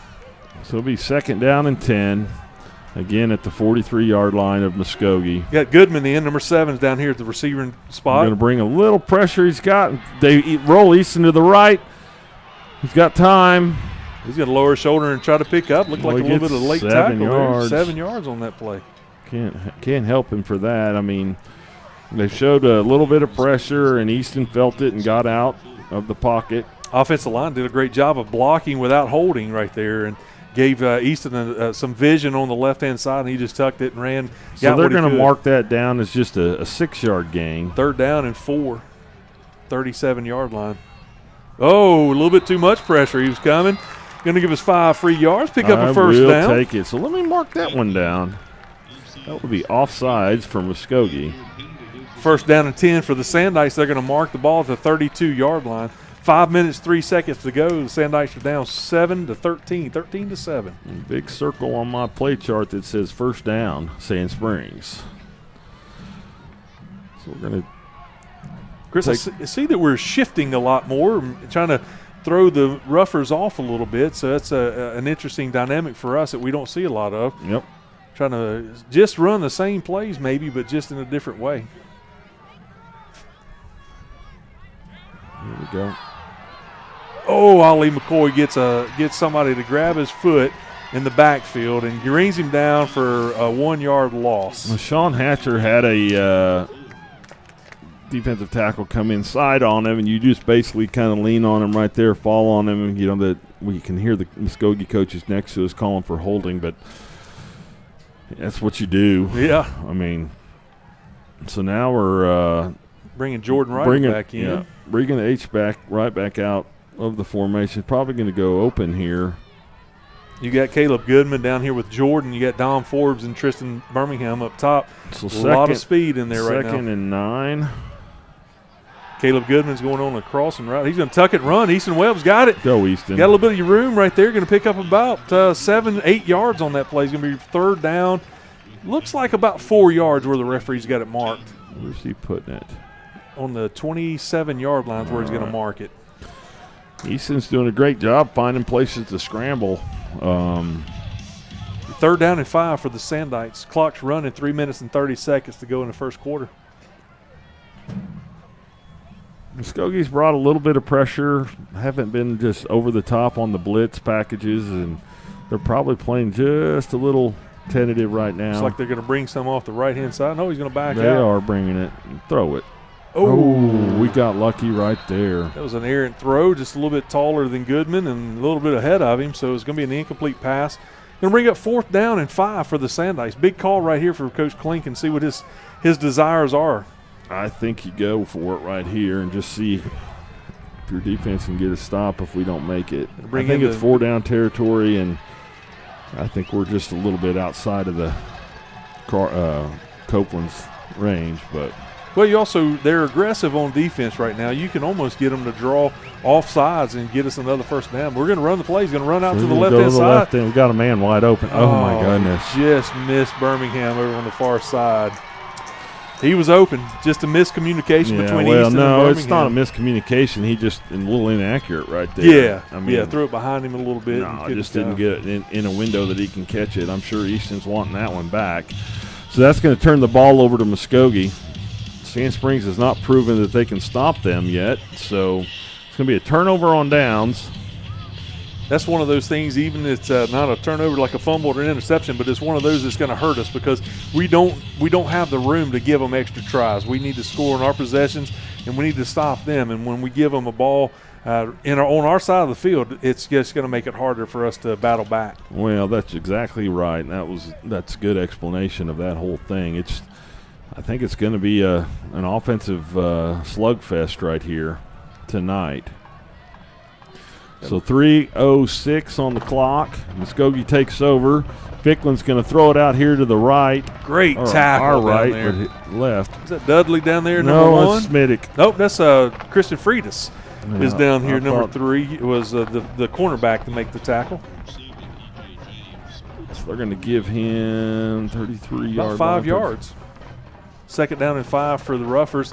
Going to move the ball out at the 32-yard line. Clock is moving. It's 2:39. Oh, there was a movement, but I guess they didn't call it. P.J. Wallace just stopped it. Smittick does a little wrestling move. Kind of bulldogged him like he's wrestling the calf down, but he got number 20 down. Wallace in the backfield. There's a little wiggle on the guard there. That they're wrapping around the guard on that blocking technique, and they didn't catch it. But I really think that's what they've been calling down here on the other side. That the referee, not the referee, but the back judge is the one that's back here calling those false starts down earlier, and that's exactly the area that it was happening last time. So that's going to be a tackle for a loss by Smittick in the Sand Springs defense. So big 3rd down play, one of the first ones for Sand Springs tonight. So a little motion to the right. Ficklen's going to drop back to pass, finds a guy over the middle wide open. Open field tackle there by Alex Dudley. Man, it wasn't anything fancy. The guy just found the spot in his own coverage and sat there, and Fickling hit him and going to bring up a 1st down for the Ruffers. They're going to mark the ball at the 49-yard line. Clock's running. They're going to do a little bit of hurry-up offense right here to catch us off guard. So, honestly, Sand Springs has shown a little bit of backbone here. This is one of the first drives that Muskogee's actually had to work for a first down. Everybody's looking for the play to be brought in. Looks like Tom Forbes is showing some pressure, going to back out. Smittick's coming from this side. Let's see what the call is. What we got? Another motion penalty. False start. Yep, false start against the Ruffers. Going to back them up 5 yards. I think you're seeing that. I mean, like I saw that on the last series. There's just a little bit of wiggle. Side judge threw that one. That's happening right there. Minute 16 seconds to go in the first quarter. Going to be first down and 15. Ball marked at 30. Muskogee's just got 44. Offensive line's got to set in a little bit longer there before the ball is snapped. You see Coach Klink seeing that. He's going to try to throw some shifts in there to get them a little bit excited and maybe continue to jump off sometimes. So we still have Jaden Allen in there. We got Muskogee calls it. Oh, did Bobby call the timeout? No, Muskogee did. Play clock was at 0, so Muskogee called it. We're going to take a timeout with them. We'll be back in just a few moments. This network breaks brought to you by Amped Up Energy and Protein. We'll be back from Memorial Stadium here in just a moment.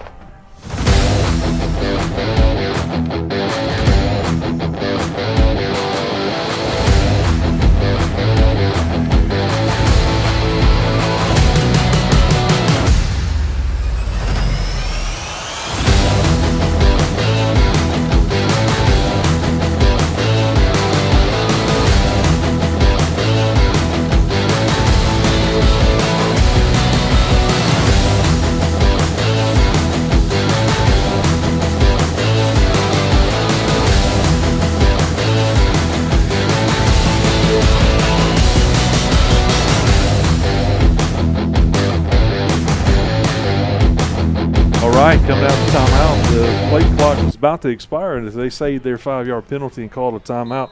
So the Ruffers are going to bring up first down and 15 with 56 seconds to go in the first quarter. So first and 15, Ficklin keeps it here. We have a good stop. Brock Odell pushes him out of bounds. Whatever they are doing right there, we are having a really tough time reading that and getting Ficklin down, the quarterback. I mean, he's just hiding the ball with P.J. Wallace, the running back, and just running with him, and it is hard to find it, I guess. So they get about 10 yards back there. Second down and 4 for the Ruffers with 51 seconds to go. Crossed over in Sandite. Now they're going to hand it off straight away to P.J. Wallace. He's open field, and he's going to score. Christian Freitas gave him a run for it but couldn't catch up. Whatever their play action has got the Sandites. I watched Emery running toward the middle of the field, and Wallace was running behind him. He never saw him. So they're hiding the ball. Their play action is really good right now. The Sandites got to notice that and do something to adjust to stop that. Yeah, you pegged it right there in the description. It's just it's a little internal zone read, and that fake is just throwing the Sand Springs defense off, and they cannot find the ball.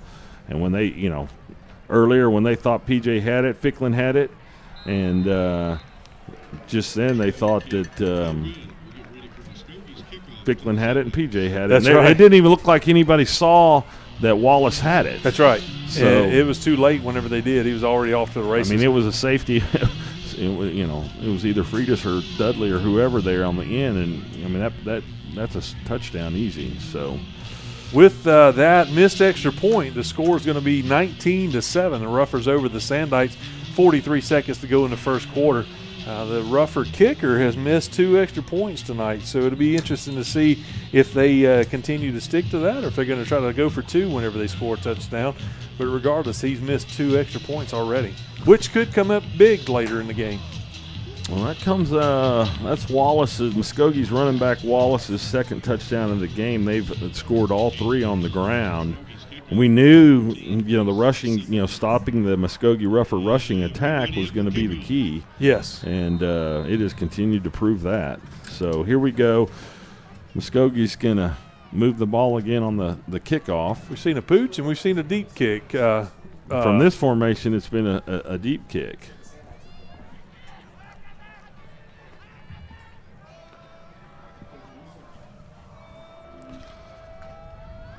It's another deep kick. Dudley's going to take it about the 15. Dudley's going to go straight up the middle. He's going to get stopped this time at the Sand Springs 28 yard line.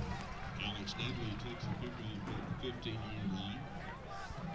All right, first down and 10 for the Sandites. Ball marked at the 28-yard line. 39 seconds to go in the first quarter. We need to pick back up. We need to answer this call from their last touchdown. We turned it over on downs the last offensive series. We need to make sure we get some points on the board here. We're going to come out with our traditional set. Got Dom Forbes going up top, one-on-one coverage. 2 receivers down bottom. Man, he's got a lot of room to work over here. And here comes Birmingham. We're going to hand it off back to Ollie McCoy. He's going to get about 4 yards, 3 yards. 3 yards, going to cross over to the 31-yard line. 2nd down and 7. Hard-fought yardage right there by McCoy. I like the formation that we're showing up top. I mean, I want to see how Muskogee defends it. Yeah. If you can, let's unleash the arm of Easton Webb here. Looks like the Sandites are going to take this to the end of the quarter. We're going to take a break with them from Memorial Stadium. At the end of the first quarter, the Roughers are up 19-7 over the Sandites. This network break's brought to you by Amped Up Energy and Protein. We're going to be back shortly from Memorial Stadium.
Welcome back to Memorial Stadium on the campus of Charles Pates High School. Look at this.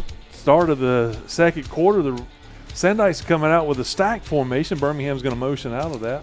Why would you? I mean, they're not covering that. Easton Webb's got plenty of time. Gets a little pressure now. He's going to Get out of it. Oh, man, he fought it off. Going to still be sacked for a loss. He has time.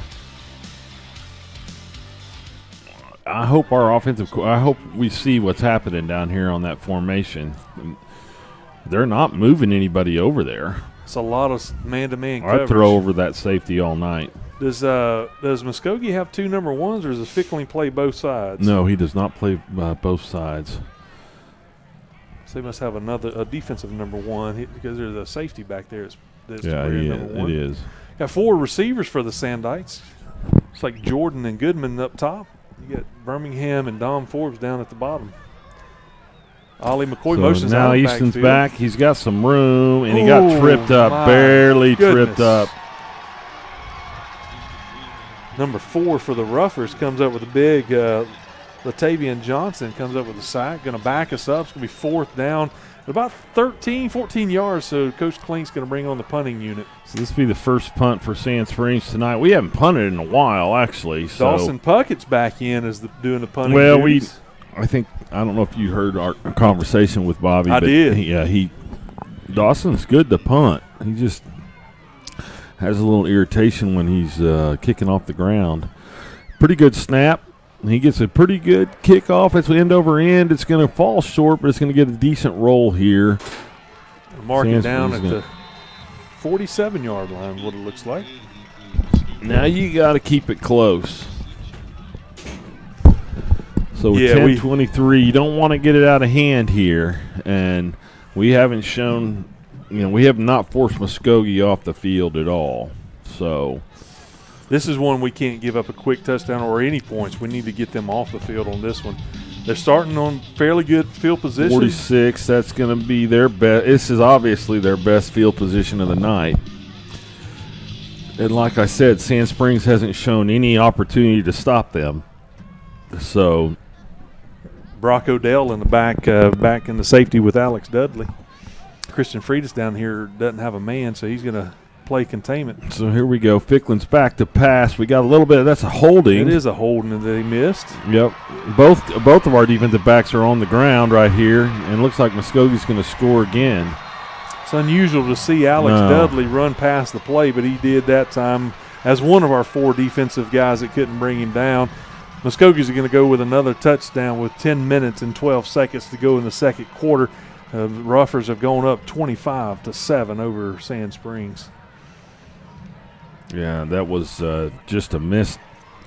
I don't know if that was missed coverage, but man, it turned our defensive backfield in a blender, and the guys were falling down. That didn't look like typical Sand Springs defense right there. Guys were falling down on the ground and made that Muskogee touchdown look really, really easy. Looks like we're playing a little bit of zone coverage back there and making up for. Now Hudson Shepard was coming clean off that, and it was going to pressure the quarterback, and he gets held a little bit. Now Muskogee's going to try to go for 2, and they're going to throw inside try to throw a little slant, and it gets deflected by one of our guys. Incomplete pass. I think it was Landon Barnes. Yeah, it looked like Landon was on coverage there. So they did not get the 2-point conversion. So the score is going to stay 25-7 with kickoff coming for the Sandites. Looks like the Red Hat's going to come back out and put us back onto a TV timeout. So we kind of rushed through our pregame, but one of my keys was, hey, you've got to stay with these guys. You've got to stay toe to toe. You've got to go. If it's going to be a score fest, you got to answer score for score. You've got to, and you can't let them get out in front like this. And so I just didn't want the front runners to get going. And so Sand Springs has got to catch back up here. We've got to.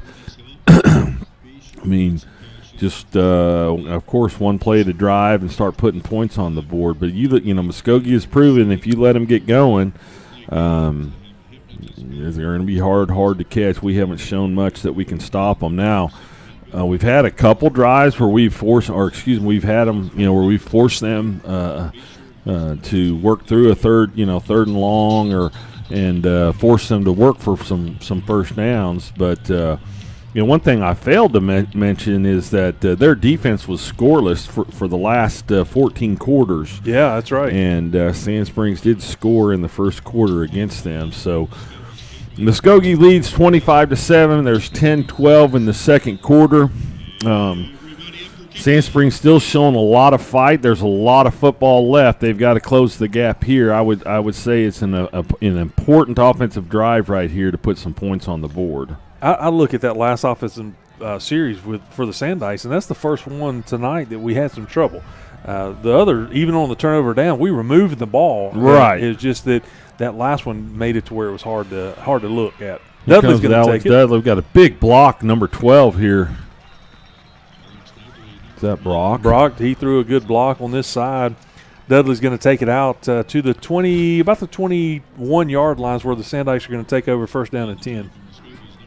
So now what I saw, when Sand Springs was down back here earlier offensively, we had a really nice setup coming with two with Forbes and Tristan Birmingham here. And we had one defensive back over it, and I thought, man, we can take advantage of it, and we didn't. So, and I've also felt like Easton's had some time to get rid of the ball. It's just been the timing's been off a little bit. Yep. You saw that on some of those misguided passes. Ali's going to take it up the middle, going to bounce it back to the right side, going to take it to the outside. Going to be some hard-fought yards. He's going to pick up 7 yards on that run. Thought he should have stuck his nose up there just a little bit more, but I'll take those 7 yards. Like you said, that's pretty hard running. It's good to see Ali running full on right now. He has a purpose when he's running and looking really good. Even like if you look at this formation we got right here, you got Dom Forbes and Birmingham down at the bottom. And they got a safety rolled up right here in the middle. Yep. They're really trusting that we're not going to expose that. Yep, I think that Dom Forbes got a little bit of I do too. ability to get away from number 3. Now, see, now they're going to roll the safety back over, going to hand it off to Ollie up the middle here. He gets close to the first down. He said, let's go. Let's bring the move to I like chains. it. First down and 10 for the Sandites, going to mark the ball at the 31-yard line. This is what we need. We need to kind of gather ourselves. Well, that's what you did on the first drive. Yep. On the first drive, we mixed it up with runs and passes and just kept them on their toes a little bit, on their heels a little bit, Muskogee. And so now our offense is looking for the play to come in.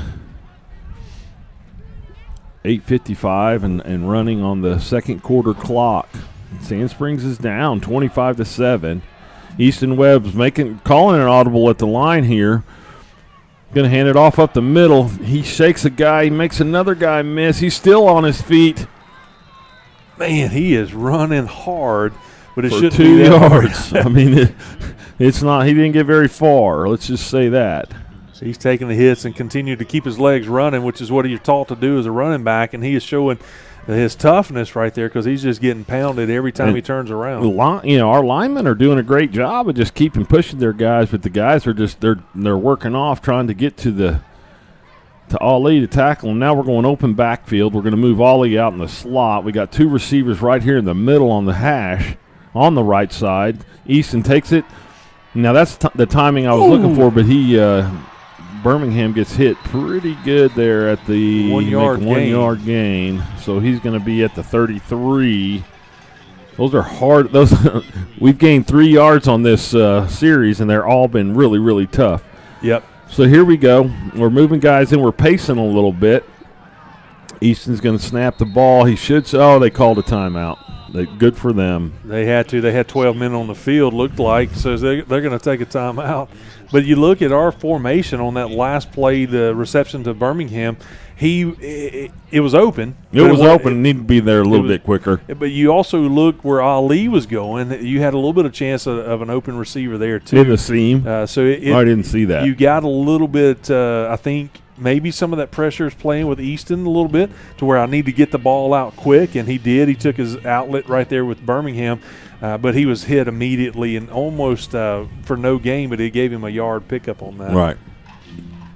I see that we have gone to the run. I'm waiting for Ali's running to open up that long pass or those crossing routes. We hadn't seen him run the crossing routes, and I'm not part of the coaching staff. I just have noticed what we've done in the weeks past, and that's what we've gone and had success with, some of those mid to long range crossing patterns, and we hadn't seen much of that yet, or we haven't thrown into much of that yet. No, we haven't. So I feel like we're going to see that before the night's up. I like this combination down here. You got Goodman and Birmingham and Dom Forbes. You got a lot of speed right here. Somebody's going to go down the field, and they're all playing man-to-man, so there's pressure coming up the middle. Got a safety in the middle. Man, if you can do just a little crossing route with, like you said, Birmingham and Forbes, it's going to be a little tunnel. We lost yards on that Trying to play. come back underneath there. I honestly don't think our guys are ready. I don't think Goodman was ready. I don't think we were ready for the ball to be snapped right there. Bring up 4th down and about 12 yards. A little pressure played havoc on Easton right there, and the screen just was not successful. Well, I just don't think our blocking receivers out here were quite ready for the ball to be snapped. I don't know. But here's a second punt of the game for Sand Springs. A nice clean snap. Short punt, but it catches the Sand Springs bounce. We've been fortunate, really fortunate. But of course, going to mark it down at the 41-yard line of the Ruffers. Man, we have come away 3 drives in a row without points. Correct. Correct. We've got to get that fixed. We've got to slow them down a little bit. We did earn a first down on this last drive, but the drive before was 3 and out. So that doesn't play well for your defense because your kids are over here not getting very much time to rest. That's right. So, and we haven't shown at all that we can slow this Muskogee offense down. So I don't know if we're, what adjustments we're going to have to make, but here comes Muskogee again. They're going to hand it off to Wallace, and he's going to get about 6. Just the hole was open, and our guys come up to make the tackle, and Wallace just pulls. Give him 5. It's kind of falls forward and picks up a positive yards. Coaches are not liking the way that we're tackling or the lack thereof. They're encouraging the guys to get there and make the tackle. We put our defense up against most anybody. We can stop these guys. We just got to get focused and get it going. Tom Forbes holds him up. Going to bring him down for just a 1-yard gain on that run. Going to bring up 3rd down and 4 for the Roughers. He had somebody all over him, but he still fought off to slow him down enough to stop him for a short gain. Well, we show a little backbone there. 3rd and 4. It's one of the few 3rd downs that Muskogee's had to convert tonight. Great to get them off the field here. It would be good to force it. I would just like to see if Muskogee would consider midfield 4-down territory. Yeah, they probably would with a big lead like this. Smitty going to show a little pressure. Oh, incomplete pass. He was wide open. I mean, it was look at the slant. No, slant down the middle or right through across the middle, wide open. I mean, he was underneath in front of our linebackers, just enough for a first down. We got lucky right there. Let's see what Muskogee chooses to do. If I remember correctly, Fickling is also their punter, so you never can trust if he's going to fake it or run it, or you got to make sure you pay attention. But he's back as in the punting formation right now. Eyes up here. They're all looking. Are we going to call a time? No. Dudley's back to receive the punt, standing on the 12-yard line. Fickling does take it, and he does get it away. Barely. I mean, it was what a punt. It's going to go into the end zone for a touchback. And we dodged another bullet right there.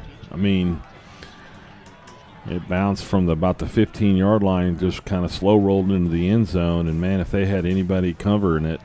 I thought in a minute they were going to go into the coffin corner and mark us deep inside the 10-yard line. But thank goodness it rolled for the Sandice and got into the end zone for a touchback. 5 minutes and 30 seconds to go in the first half. We get the second half kickoff.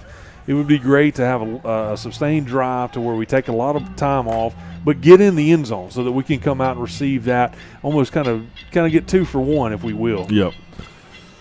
So I use a pink highlighter on my chart, and the pink highlighter means that Sand Springs did something good. Okay. And we have 2 circled plays, and Dom Forbes scores in the first series of the game, and now we forced a punt in the second half. So those are the two highlights of the second half.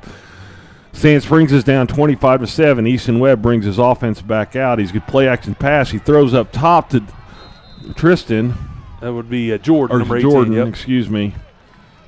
Sorry, Tristan. Really tried to put it in his hands, make him go for the ball. You get it a little closer. I don't want to see his 50-50 opportunity right there.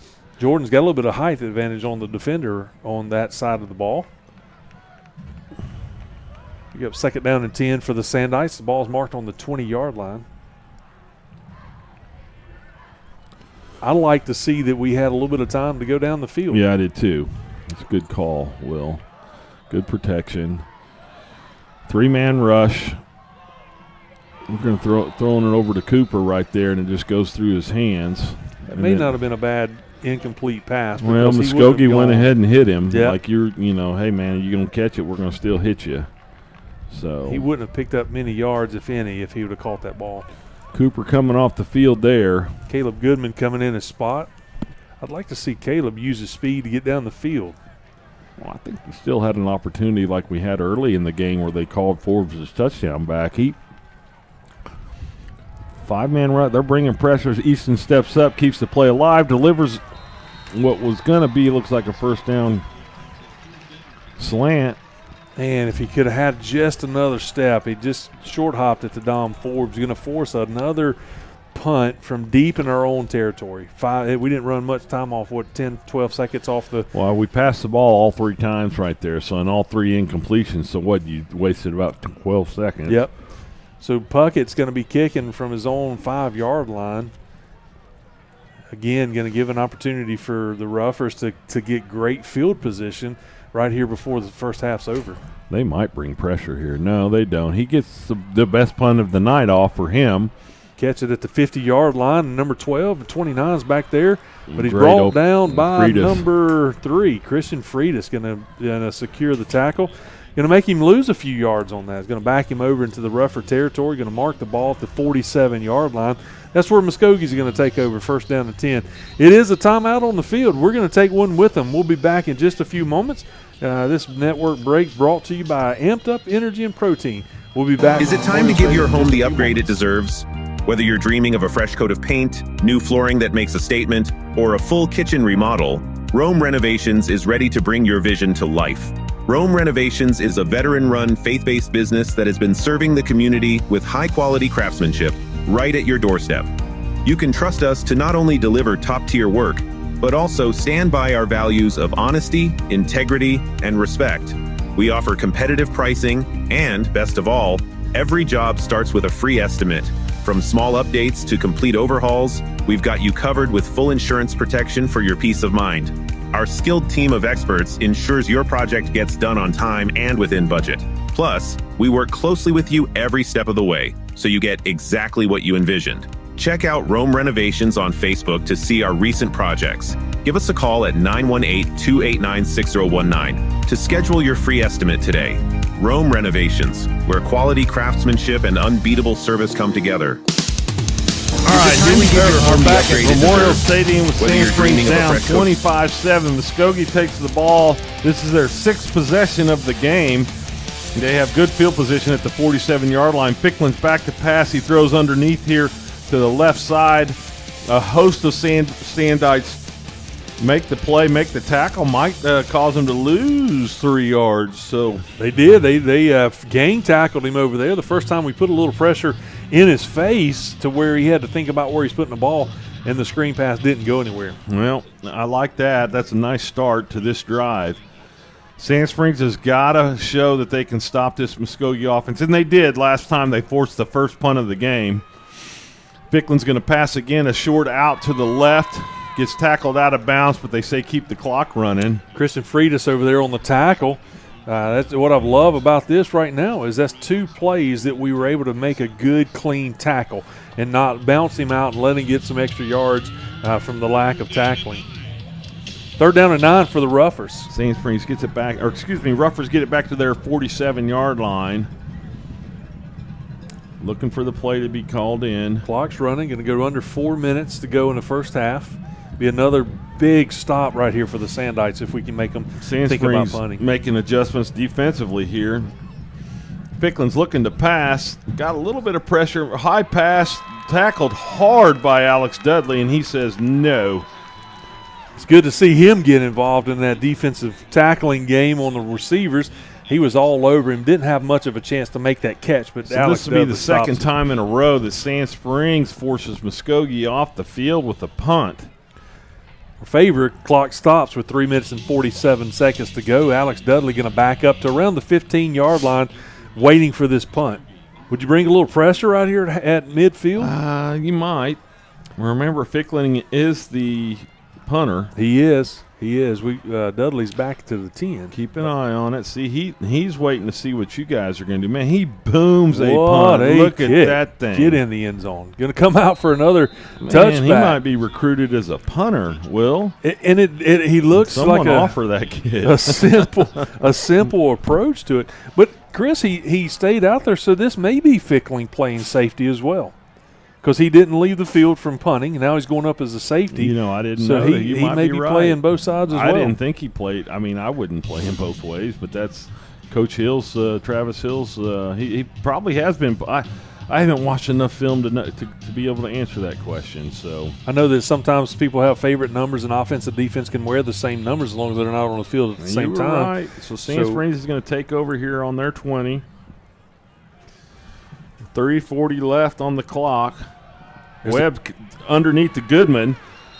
That's the crossing fantastic pattern. crossing pattern right there. That's what slant. you've been looking for. You have been looking for that all night, haven't you? We haven't. They haven't proven that anybody can stop it on a consistent basis. And Goodman shows his hands. It's going to be 13-yard gain. First and to 10. 33. Hand off to Ollie. Ollie has a guy on his shirt tail, but still gets 10 yards. It's going to be another Sand Springs first down. He's moving the chains. Going to move it. We're going to get a little up tempo going right here. First down and 10 for the Sandikes. Going to mark it at the 43-yard line. I like the shake and bake that Ali showed right there, and guy barely caught him by the shirt tail and got him down. So here we go. Be nice for Sand Springs to put points on the board before half. The defender was doing everything he could to slow him down. Easton Webb's got a man open. Back shoulder to the sideline. Dom Forbes, number 2. Man, I thought it was going out of bounds. No, Dom you Forbes can't. just went up top and got it, didn't he? That is classic right there. You can't throw it any better than that. I'm not sure why I seem surprised about that. Dom has done only spectacular things this whole season. That was nothing short of spectacular. That'll be the second first down of this drive, fourth play of this drive. So now we're going to go back to McCoy on the ground. He waits patiently for the block and gets about 7. I love it. Second down and 3, if maybe 4 yards to go. The clock is running. 2 minutes and 50 seconds to go. So Sand Springs is going to get the ball here on the 33. 33. I like this setup down here. Dom Forbes is still one-on-one, and I'm looking for Easton to expose that before this drives up. Play action, nope. He's going to hand it off, and, Ollie gets back to the line of scrimmage. That's about it. Yep, going to bring up third down, and the scoreboard says 5 yards to go for the Sandites. We are on the Ruffers 34-yard lines where they got it marked right now. Clock's running. 2 minutes and 10 seconds to go in the first half. Easton Webb's going to take the snap. It's going to roll to the left. Waits for the route. Oh, Tristan Birmingham has a chance right there to make a catch and get a first down, and it just goes through his hands. 4th down and 5 for the Sandites. Obviously, four down territory. You got to believe that we're going right back to the air. That's what we've been successful with. Ali's looked good tonight, so maybe we can even get him a little swing pass, a little screen pass or something going just to get it down the field, pick up this big first down. So after that Dom Forbes first down, we haven't been able to advance the ball.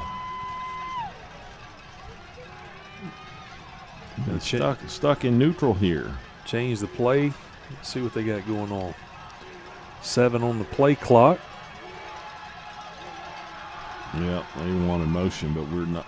Boom. Birmingham. Big play.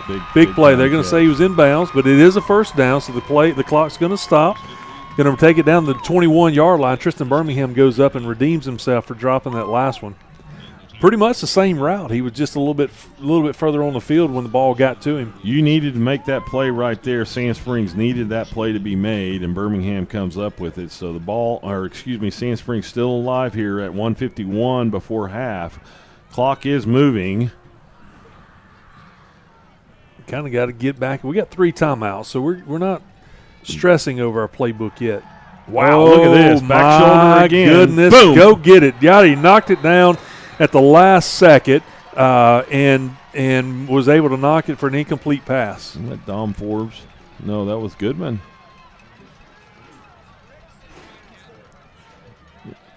Goodman. Oh, was that Goodman? I'm sorry. Yeah, I'm you're sorry. right. No, it was fine. It was a perfect looked play. like it was going to be a touchdown, and right at the last moment, Muskogee caught up to it. Defender caught up to it and made a great defensive play. So it'll be 2nd and 10.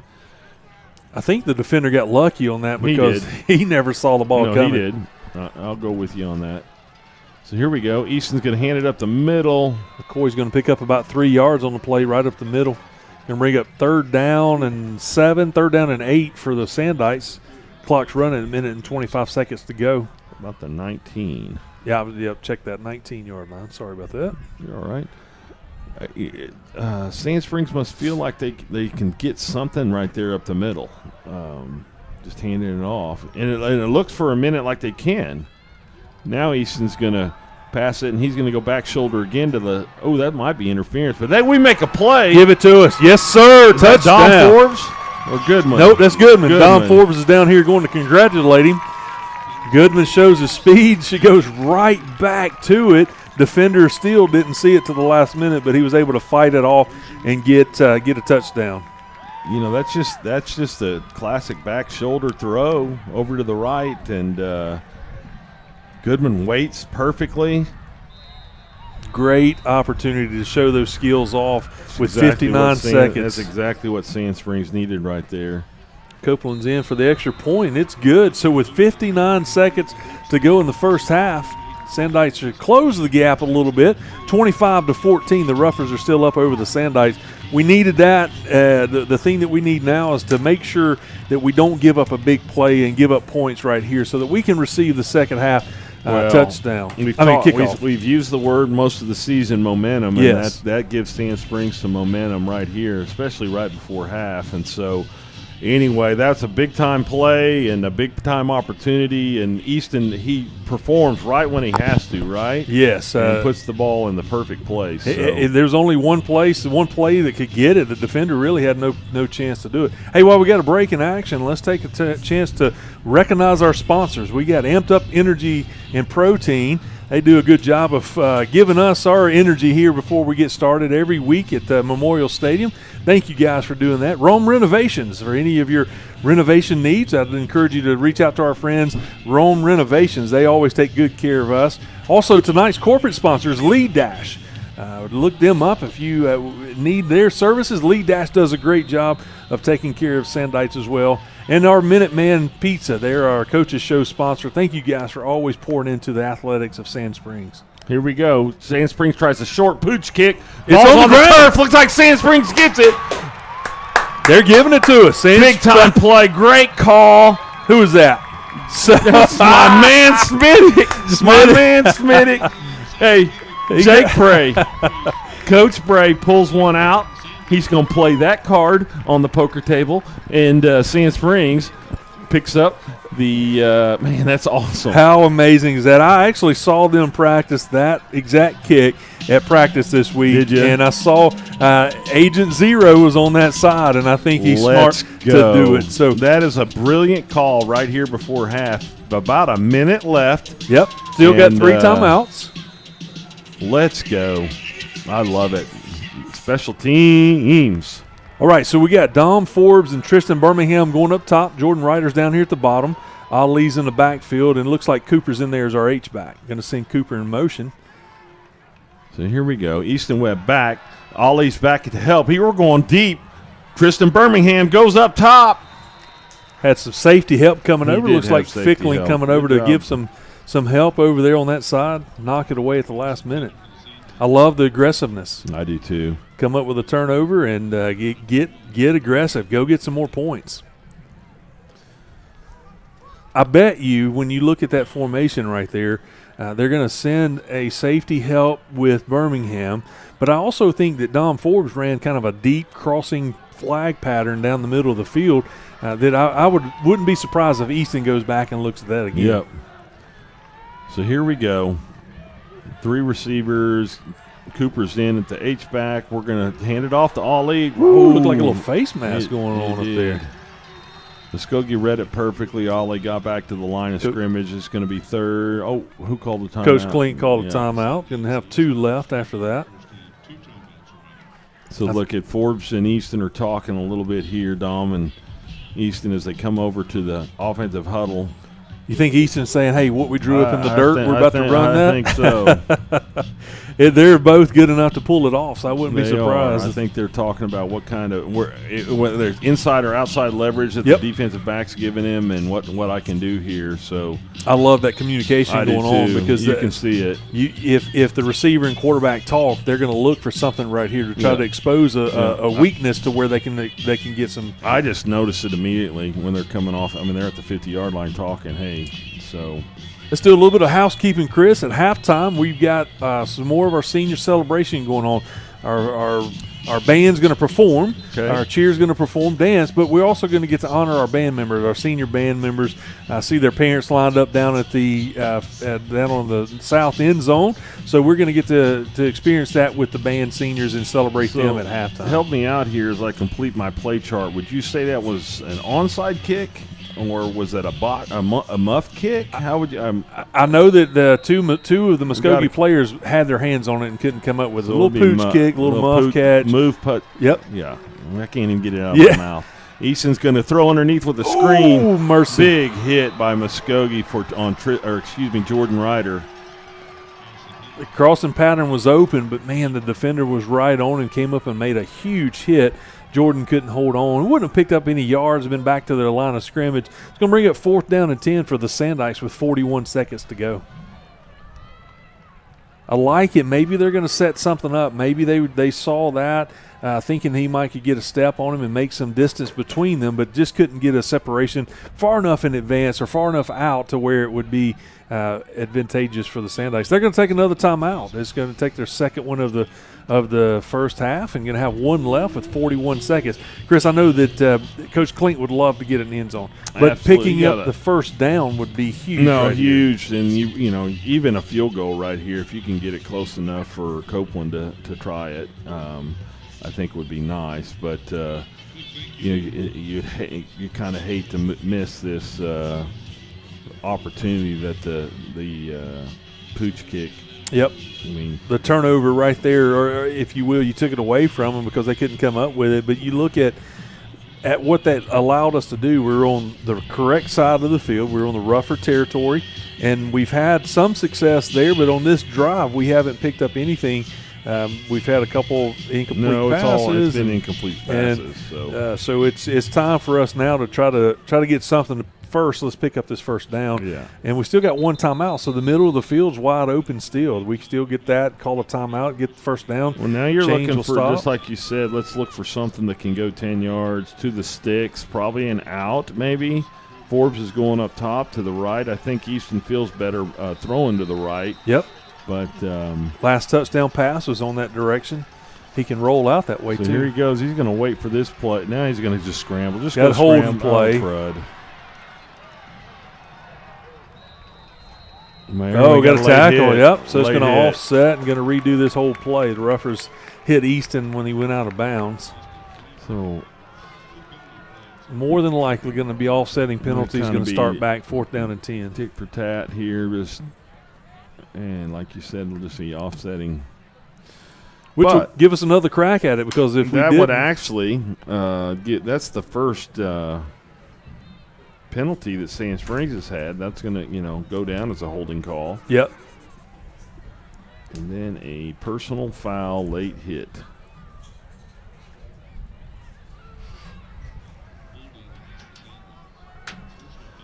Offsetting, probably put the ball right back down on the 40-yard line and get to replay the down with 31 seconds left. Bobby's hoping for an explanation here. Yeah, that's right. But they're telling him, hey, you got a holding call here, you got a personal foul over here. So does Bobby have the choice to take the penalty? It's going to be offsetting, but they're looking at like marking it off 10 yards and then backing it up 15, but it gives an automatic first down for the personal foul. Look, they're going to just have to mark it off. So that's what they're doing. Personal foul is going to be first down.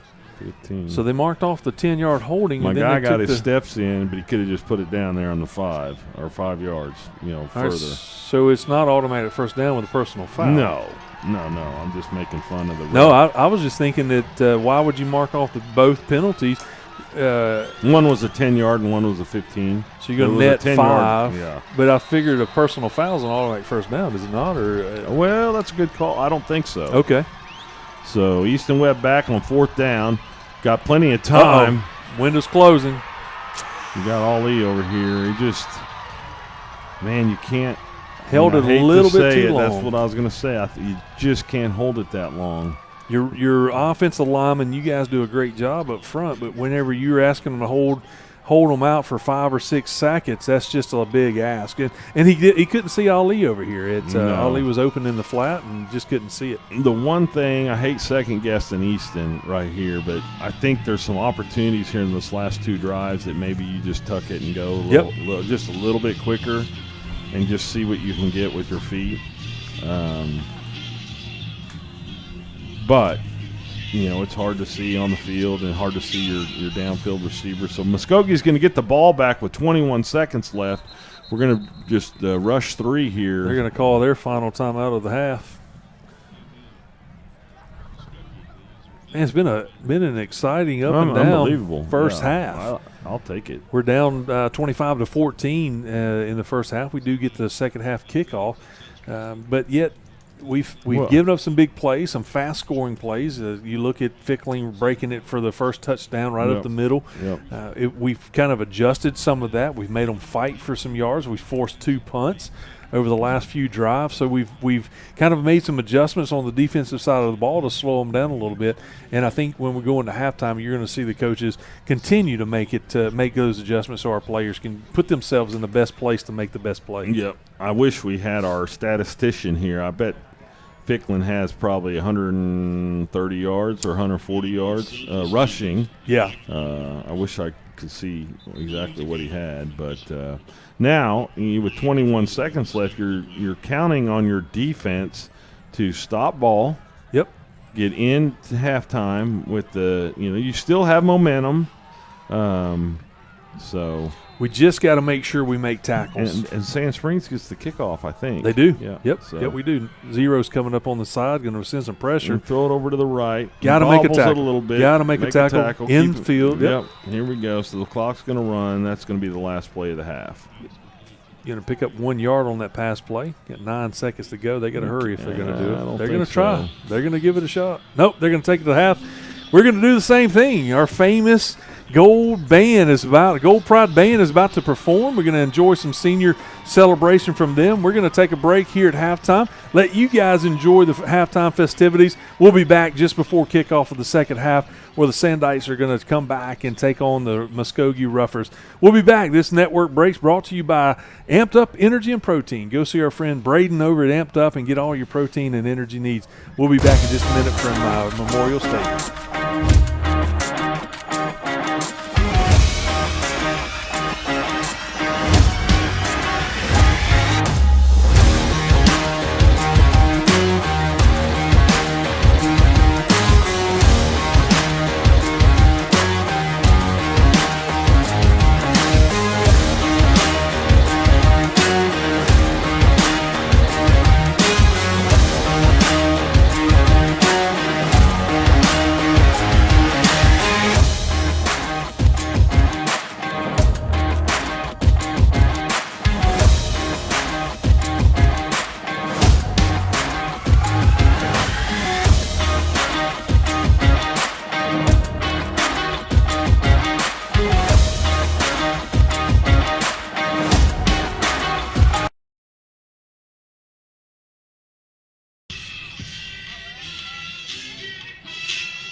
King got the hammer and the wrench. I pull up and I put him in the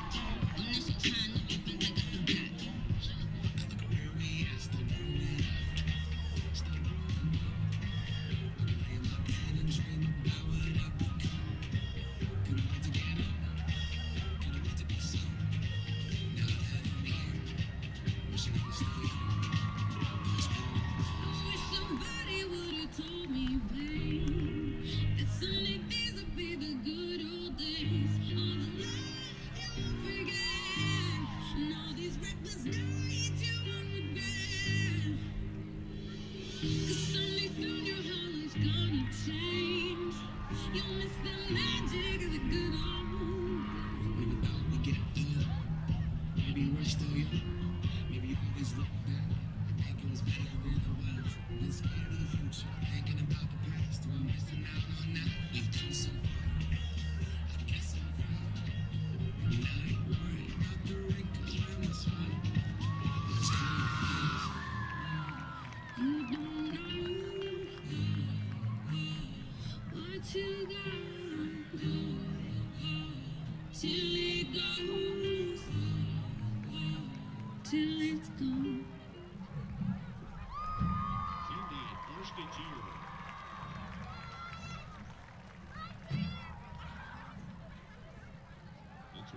Sunday Varsity Dance Team.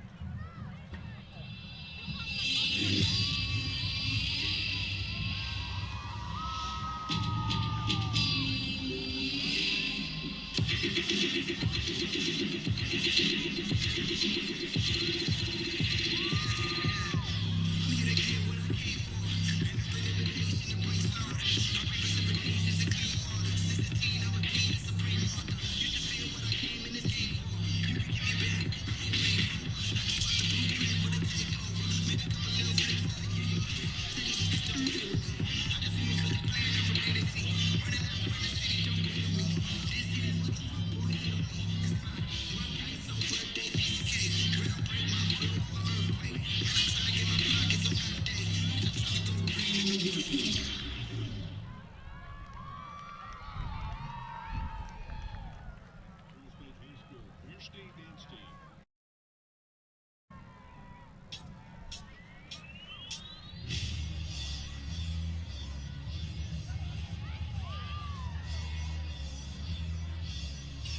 Hey, wait a minute, bring it back now.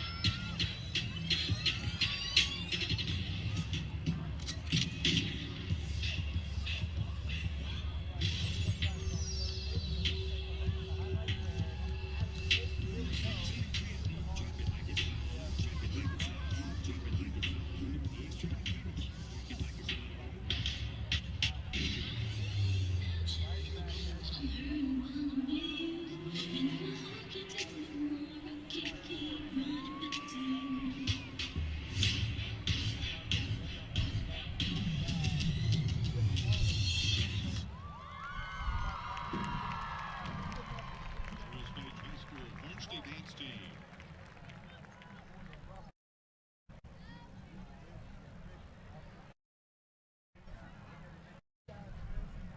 Joining us for halftime this evening, let's welcome the award-winning Gold Pride Marching Band.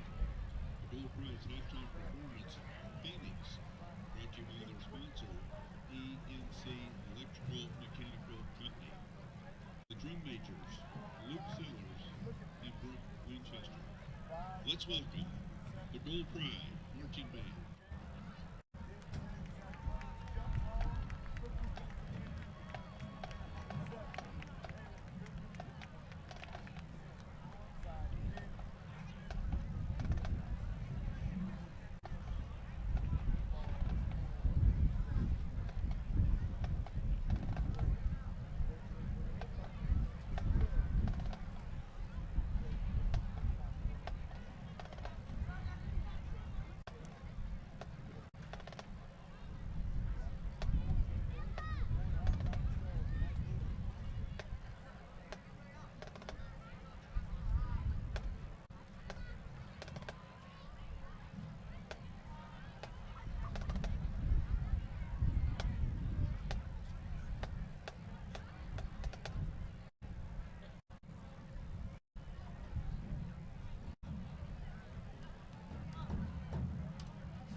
senior band member, let's welcome Corbin Russell. Corbin is the son of Ben Coolidge, Quincy Coolidge, David Russell, and Dakota Russell, and has played trombone in the band for 7 years. Mr. Corbin Russell. Our next Sunday senior band member, let's welcome Catherine Sarasua. Catherine is the daughter of Mark Sarasua and the late Holly Sarasua, and has played baritone saxophone in the band for 7 years. Miss Catherine Sarasua.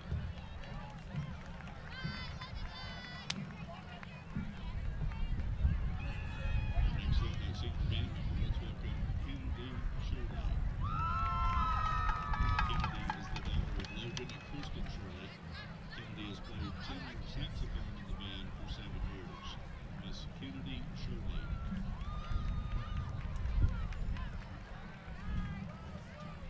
Our next Sunday senior band member, let's welcome Peyton Sorensen. Peyton is the daughter of Mike and Mindy Sorensen. Peyton has played tenor saxophone in the band for 6 years.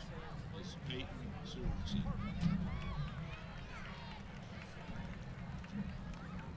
Our next Sunday senior band member, let's welcome Gavin Strange.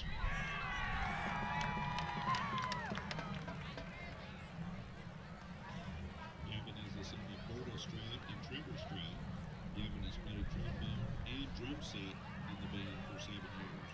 Mr. Gavin Stroud.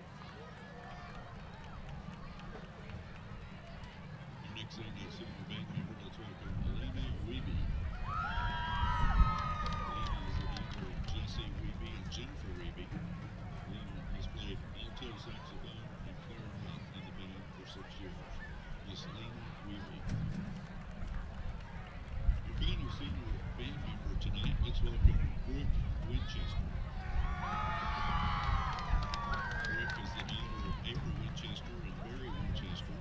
Brooke has played clarinet and been the drum major in the band for 5 years.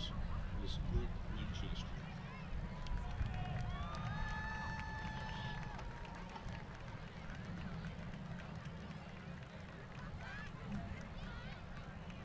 On behalf of the City of Sand Springs Public Schools, and the Sand Springs Music Department, especially that marching band department, my favorites, we want to thank you for how you've represented our community and our school, not only at home, but away at events. Again, big shout out to all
big shout out to all the parents and folks that support these band seniors. Thank you, thank you, thank you.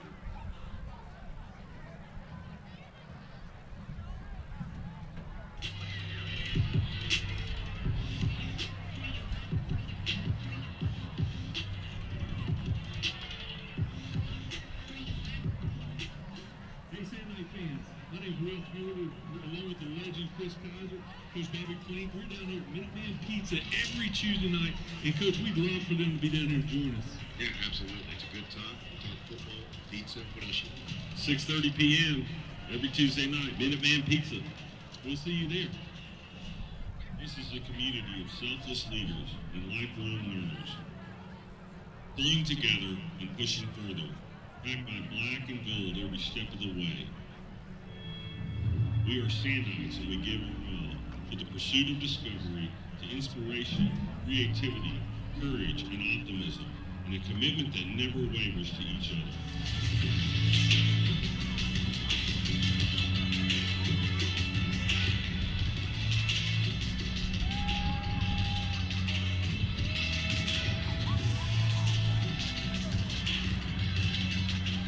The world needs people that are willing to step forward to light the way and do whatever it takes. We are Sandals.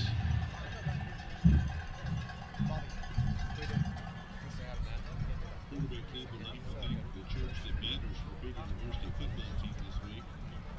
Our corporate game sponsor tonight is Lead Dash.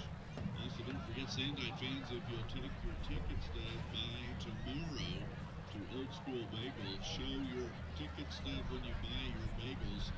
Part of the proceeds will go to the Sandite Quarterback Club. Thank you, Old School Bagel, for sponsoring the Sandite Quarterback Club.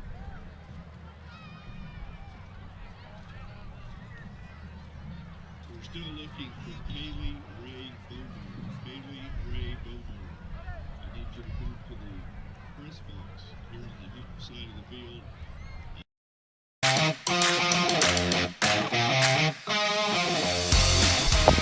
Welcome back into Memorial Stadium on the campus of Charles Page High School. We got to hope you guys enjoyed the band being able to honor their senior members. I love this tradition that they have at Sand Springs, that they have the varsity band playing. They get to be highlighted as seniors, but looking over in the kind of the band stadium, the bleachers over there, I love how that they allow the middle school band to come up and be a part of that, to see the game time experience. And my kid is over there playing the snare drum tonight, and so it's a lot of fun to see how excited she is for being in ninth grade coming up next year to do it. But the famous Gold Band does a good job of pouring into the next generation. So it's a lot of fun to see them perform, especially now that I have a kid in it, Chris. That's awesome, and I commend and love to see it. And I mean, have you seen her? I see Olivia over there. She is on the top row with the drummers, and they're all wearing gray T-shirts. So from this distance across the field, it's kind of hard to put my eyes on her. Yeah, but still, you knew she was there. And told her I'd be watching her tonight. Make sure she's acting hey, right. I got these binoculars if you need them. You can take a spy. I Spy. You can look over there. So.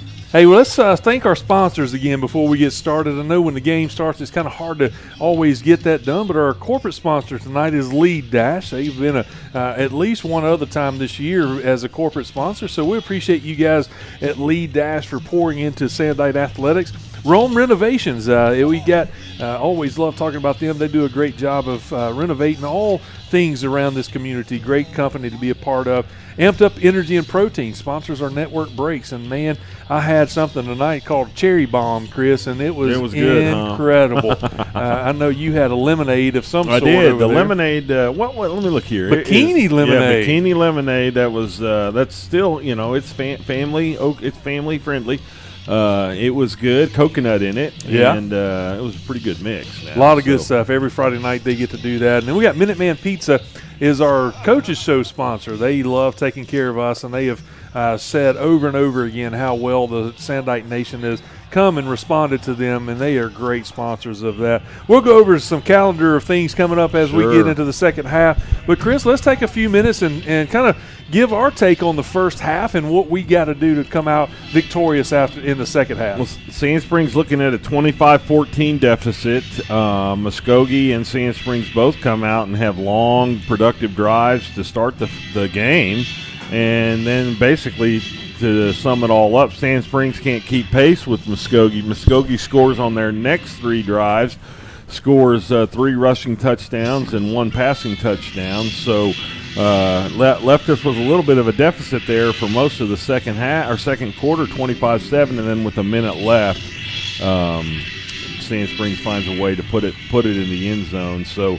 And cuts it to 25-14, and like we were talking about before half, there was a little excitement with the short pooch kick and the muffed return that Muskogee had, and we had a little bit of life there. I thought we might have a chance to put more points on the board. But the great thing, like you noticed, is that Sand Springs is going to get the second half kickoff, and hopefully we can keep that momentum and close the gap to 21-25 and see what happens. But really, the big thing is the opportunity to keep Muskogee off the field offensively. Our defense has not really shown but much.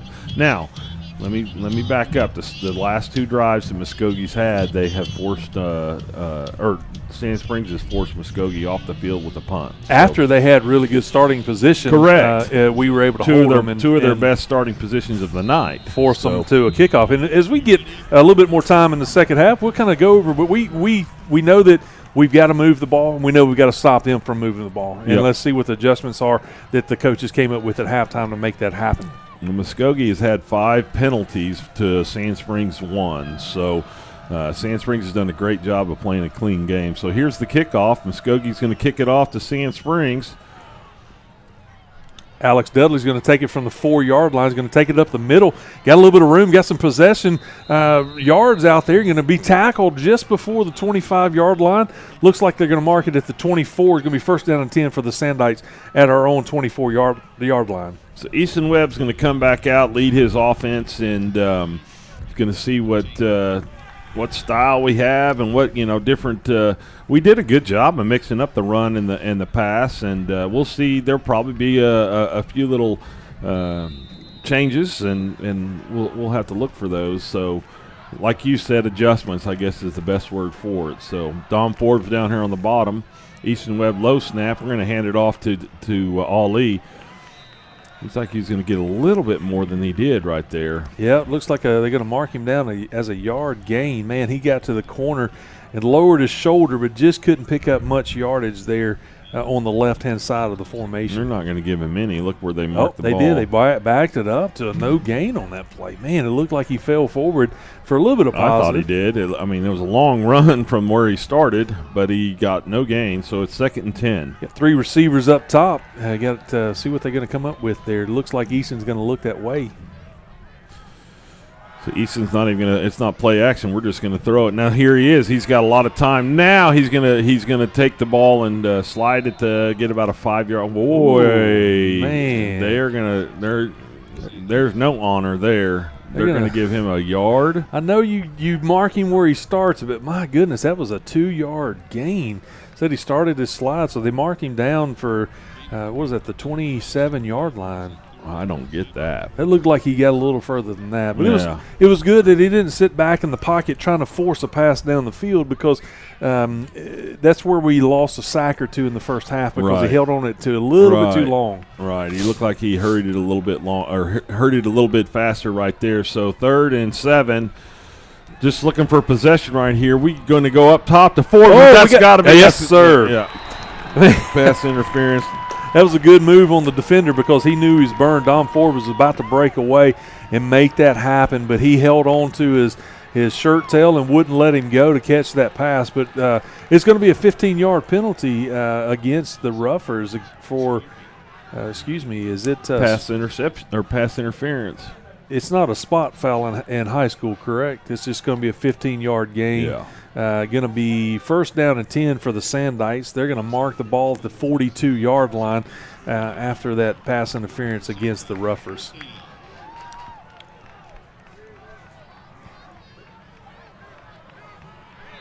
Just underway in the second half, 10 minutes, 25 seconds to go in the third quarter. Sandites are moving the ball. Big help with that 15-yard penalty. Yeah, absolutely. So Easton's going to hand it off to Ali McCoy right here. He's going to get 1 yard probably. Shoe comes off. It looks like I guess you don't have to leave the field if your shoe comes off. That's your helmet right. Comes off. One of the Muskogee defensive linemen's hopping around trying to get his shoe on. Oh, but he's going to go ahead and jump off the field real quick. So Ali tried that far right corner and just couldn't get there in time. It's kind of like it closed up on him and he couldn't bounce it out, so he gets tackled for no gains. 2 runs in a row for Ali that he hadn't picked up any yards. He's hopping a little bit on his ankle. Look, he's hobbling a little bit. We might see some Chavez action coming in. That's Wiley Williams might make an appearance. We'll see what happens here. So we're going to pass out to Tristan Birmingham. He's going to get stopped for about a 3-yard gain. He was didn't have enough time to get a stiff arm going, so you got wrapped up around the legs right off the bat. Only going to pick up 3 yards. Be 3rd down and 7 for the Sandites. Ball marked on the 45-yard line. You know, Tristan's out here open, and you see that ball come from Easton. That's such a long throw across the field, and you're thinking, man, he's going to get 6 or 7. And by the time that throw is so long, the defender makes it up there and holds him to just a short gain. So, like you said, 3rd and 7. Got Caleb Goodman in the slot position on the far side. Offensive line pointing. They're picking up the blitz. Easton's going to be pressured here. He's got a ton of room. He's got it. He's got Keep first going. down. And a late hit, but we're not going to call it. Man. A little helmet-to-helmet there at the end. Slid into him from behind. They're going to mark the ball at the 39-yard line, the rougher 39, so we crossed over onto the rougher side of the field.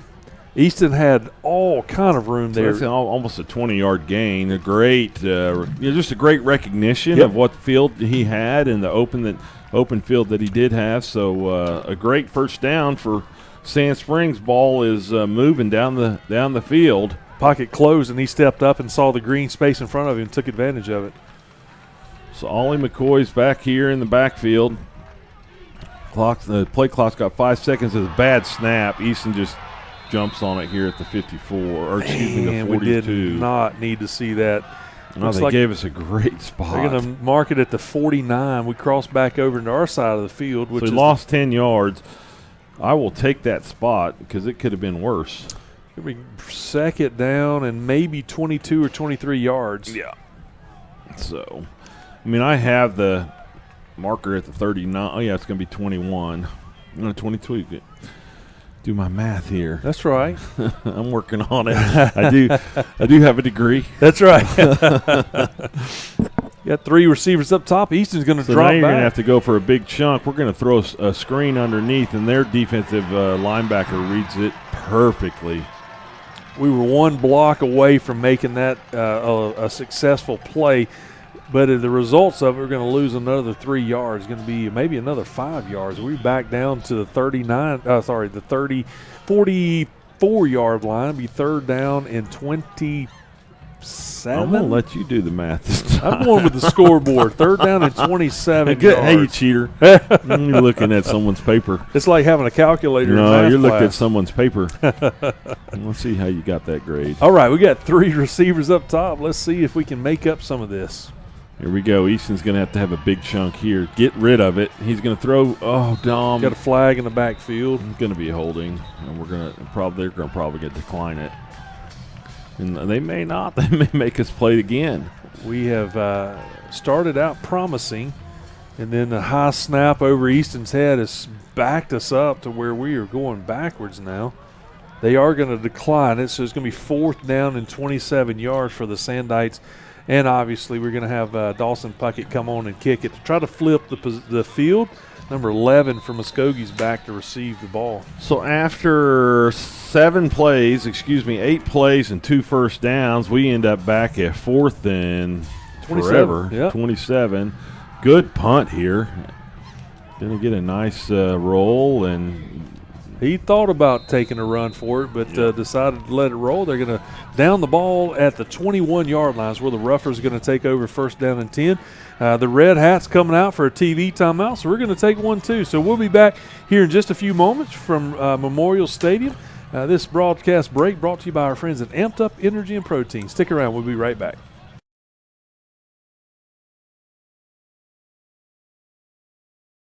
Is it time to give your home the upgrade it deserves? Whether you're dreaming of a fresh coat of paint, new flooring that makes a statement, or a full kitchen remodel, Rome Renovations is ready to bring your vision to life. Rome Renovations is a veteran-run, faith-based business that has been serving the community with high-quality craftsmanship right at your doorstep. You can trust us to not only deliver top-tier work, but also stand by our values of honesty, integrity, and respect. We offer competitive pricing, and best of all, every job starts with a free estimate. From small updates to complete overhauls, we've got you covered with full insurance protection for your peace of mind. Our skilled team of experts ensures your project gets done on time and within budget. Plus, we work closely with you every step of the way, so you get exactly what you envisioned. Check out Rome Renovations on Facebook to see our recent projects. Give us a call at 918-289-6019 to schedule your free estimate today. Rome Renovations, where quality craftsmanship and unbeatable service come together. All right, after the timeout, it's going to be first down and 10 for the Ruffers on the 21-yard line. 6:46 on the clock. We're going to try to run it up the middle. P.J. Wallace gets loose, and it's a foot race here at midfield, and Sand Springs having a really tough time getting him down. Christian Friedis chases him down and gets finally got him stopped. Going to mark the ball at the Sandite 37. Let's see. Yep, 30. Well, they're going to push it on back. 39-yard line, so it's going to help us out a little bit. Going to get the chains reset. I see. I was looking at the guy on the far. He's trying to get the chains over there. First down and 10. Clock's running, 6:25 to go in the third quarter. Big run by Muskogee right there. They're going to hand it off to Wallace again, let him do work. Agent Zero and Brock Odell's going to bring him down. Going to pick up maybe 2. Well, they're going to mark 5 yards on the other side, Chris. Man, the referee man. spotting on the other side is generous for the Ruffers right now. Move the ball out to the 33-yard line. So that was a 5-yard gain. They giving him a lot of yardage, and Muskogee keeps it on the ground. Sand Springs is going to have to figure out how to slow this run. And great play right there on Ficklin, and we just missed the tackle. That was Hudson Shepard. There's a little bit of pushing and shoving going on down there after the whistle. Frustrations are building, but, man, we had him tackled for a loss, and Fickling showed his ability to get away. Up 2, I think, so it's 31.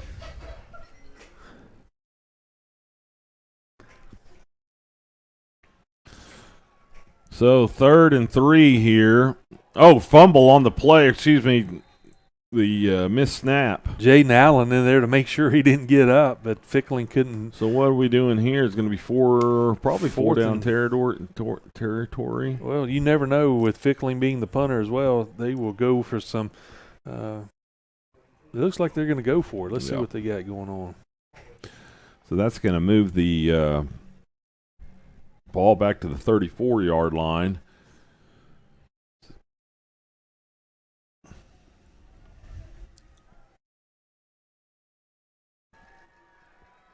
They are indeed going for it. Fickling's back to pressure. Pass. Had some pressure, and Smitty, he's going to. Oh, the white cap fell down out there. See if he. He's having a hard time getting up. May have twisted the ankle or something.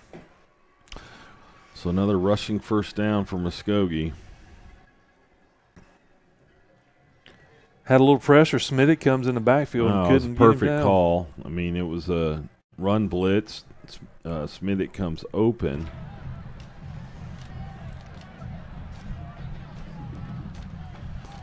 They're going to hand it off again to Wallace.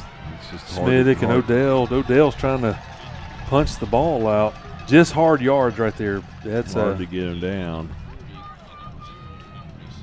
1 yard short of a first down for Muskogee, who has shown that they cannot be stopped. They're running the ball at will right down the mouth of this Sand Springs defense. 2nd and 1.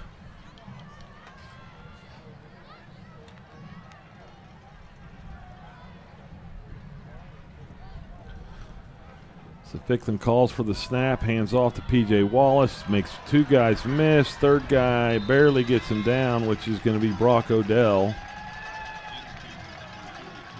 And they're just continuing to power run game. Sand Springs here. I'll look at that the defensive line for us versus their offensive line. They do look like they have some big boys up front, and we're just can't get in there. We're making the play. We're making the tackle, but P.J. Wallace just proves to be super powerful here. Now they're going to run a little reverse across the field. Great tackle. Brock Odell comes up and makes a great play. To mark it down right at the 10-yard line for where the Ruffers are going to take over. 2nd down and 8. They can get a first down inside the 2-yard line. I think that was Brock. I was wondering if it was Brock or Landon. I couldn't tell on that side. Yeah. So give him 2 yards, and ball's on the 10-yard line. P.J. Wallace. Pick up a few and bring up 3rd down and about 3 or 4 yards. They're going to say the ball's on the 7-yard line. Be 3rd and 7. Muskogee does have a chance for a first down if they make it to the 3. 2:59 on the third quarter clock, and Muskogee has showed really no way to stop them. Now, Sand Springs has slowed them down here at the end of this drive. Ficklen's changing the play. Drops back. He's going to hand it up the middle to P.J. Wallace, and Wallace gets the first down. Well, maybe no, it's going to not. be 4th down. He's still got a couple yards to go. I got fooled by the offensive tackle over here. He was motioning first down. So here comes number 90 in for a short yardage defense here. It's going to be 4th and about 2. Ball on the 4-yard line. 2:06 and the clock's running. Muskogee's going to call it. Did Bobby call a timeout?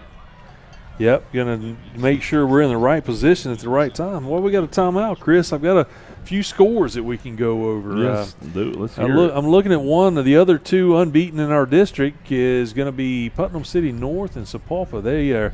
Putnam City North is up 7-3 on Sapulpa. Are they? Yep. Close game. Shows it's in the 4th quarter. Sapulpa has really improved in the last 3 weeks. And, man, it's leading towards a heck of a Highway 97 shootout coming up in a couple weeks. Yes, sir. We got Putnam City North next week down at Putnam City North, and then we finish our regular season out in Sapulpa. So we need you guys to continue to pull on the Sandites as we make a run for the playoffs. The outcome of this game will be shaped by the next 2 weeks as well. So even if we lose this game tonight, we still got a chance to come in 1 or 2 in our district. We were looking for that first week bye in the playoffs. Right. That's going to be big for us. Right now we've got Ponca City and Bartlesville. Bartlesville was leading that game earlier. They are leading 16-8. Putnam, let's see. We got Stillwater and Putnam City is tied 7-7. We'll probably see Stillwater in the playoffs at one point in time. Choctaw's up big over U.S. Grant. Capitol Hill and Putnam City West are scoreless. They have not reported a score yet. But so here we go. 4th down and 3. 4th down and 2, excuse me. They're going to hand it off up the middle to Wallace, and he's going to score. just showed his power right there. We've got a Sandite down on the 5-yard line. Not sure who that is yet. I think it might be Hudson Shepard. We got an injury timeout. We're going to take one with it. We'll be back as soon as they get him taken care of. This broadcast break brought to you by Amped Up Energy and Protein. We'll be right back to Memorial Stadium.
Hudson Shepard walk off on his own power. Absolutely. Kind of shaking up there on the last play.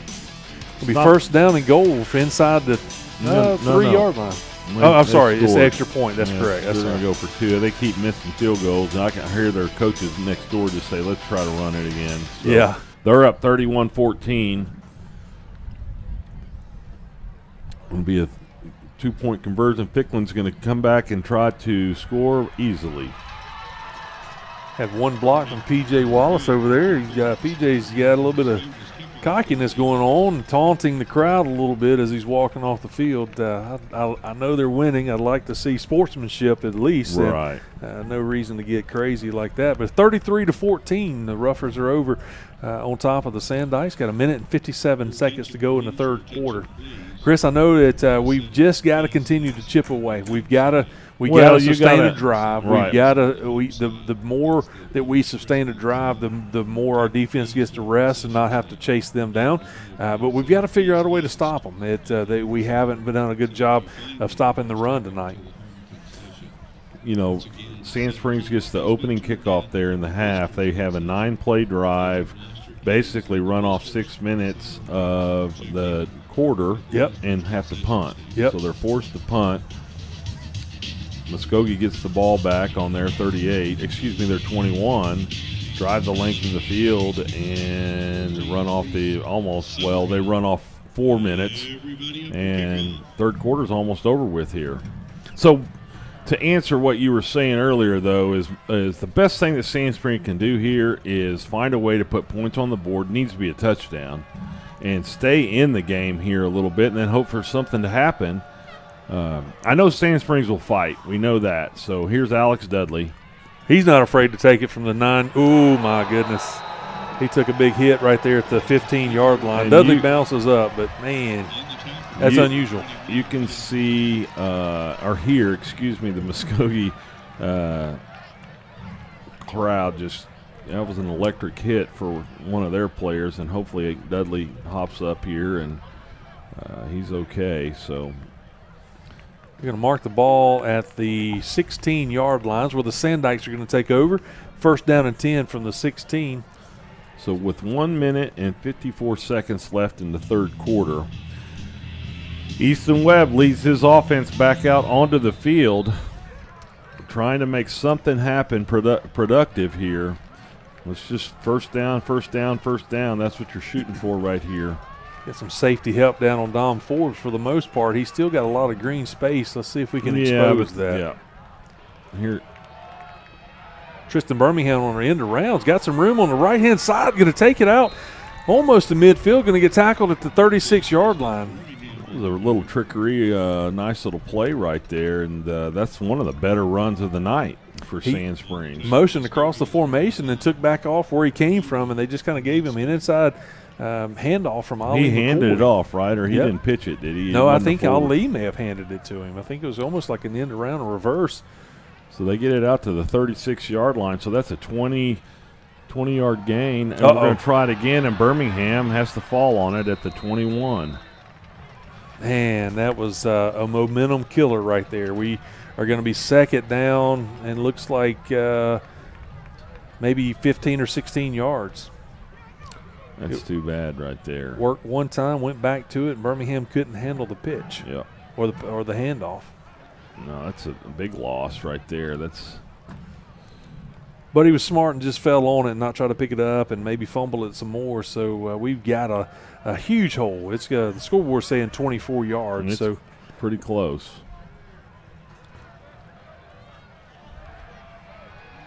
Easton, he escapes the rush and gets rid of it. Nice way to get rid of it right there.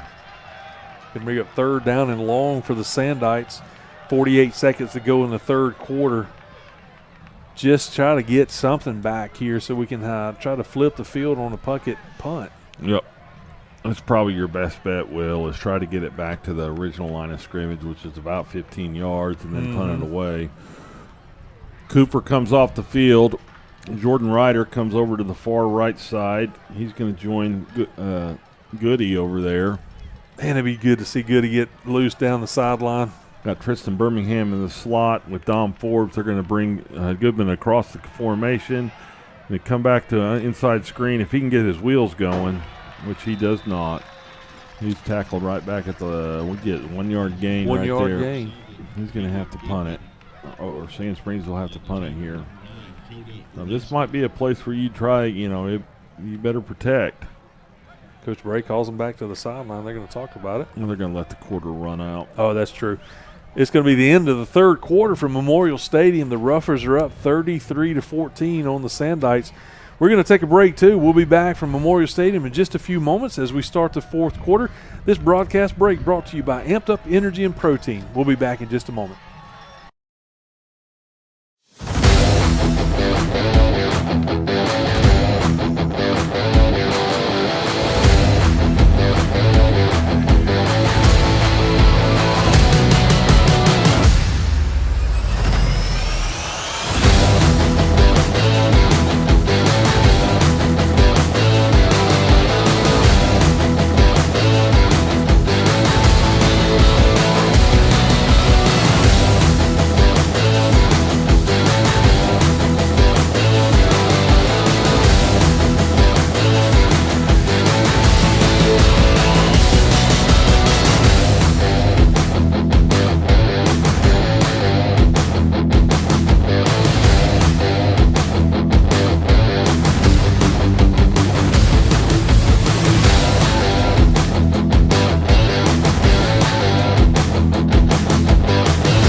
All right, Chris, we got 3 quarters in the book. We're going to come on to our fourth quarter. The Sandites are facing a huge fourth down, 23 yards to go.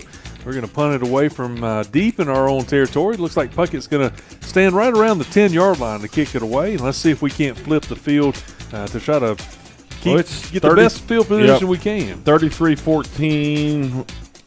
Just watched. Well, I thought Muskogee would try to bring something, but they're not. He gets another really good punt. So let's cover right here. Great coverage. Brock Odell. Only gave him about 3 yards, maybe 4 yards on that return. So it was a great kick, great coverage. Bristow down there getting him some. I see you, big man. That's right. Looks like we got a couple guys coming in. Let's see, number 90 is going to join the defensive line. Let's see what we got on number 90. Let's see. That's Riley Kohlmeyer. Going to play on senior night. He's going to get a little decent field position here. They're going to take over on the 47. There was only 3 possessions in the third quarter. Sand Springs had 2 of them. So. And Muskogee scored on their one. Yep, correct? they had one and scored. About a 10-play drive. P.J. Wallace, and it was mostly on the ground, and they'll probably try to pound it on the ground here. Yeah, you would think so. No, they're going to play action pass, see if they can get something up the middle. Got a guy. Yes, and here he is, touchdown. Nope, we tackle him, Alex Dudley. Going to tackle him at the 3-yard line. He saved a touchdown, but man, number 3 from Muskogee showed he's got some Beasley. speed. We talked about him in the pregame. He finally got loose here. They really haven't tried to expose or throw the ball very much tonight, and so been a few short passes and break of one. I mean, there was only one throwing touchdown in the first half. That last drive that Muskogee had was all on the ground. So Ficklin and Beasley connect. That's their connection. They've scored. He's their leading receiver, 80 yards a game, and he probably got 45 or 50 right there. So they're going to hand it off to Wallace, and he is going to score. Didn't take them long, 2 plays in their drive, and going to take in for another score with 11 minutes, 17 seconds to go in the game. Big number 70 from Muskogee comes up limping. They're out one of their offensive linemen.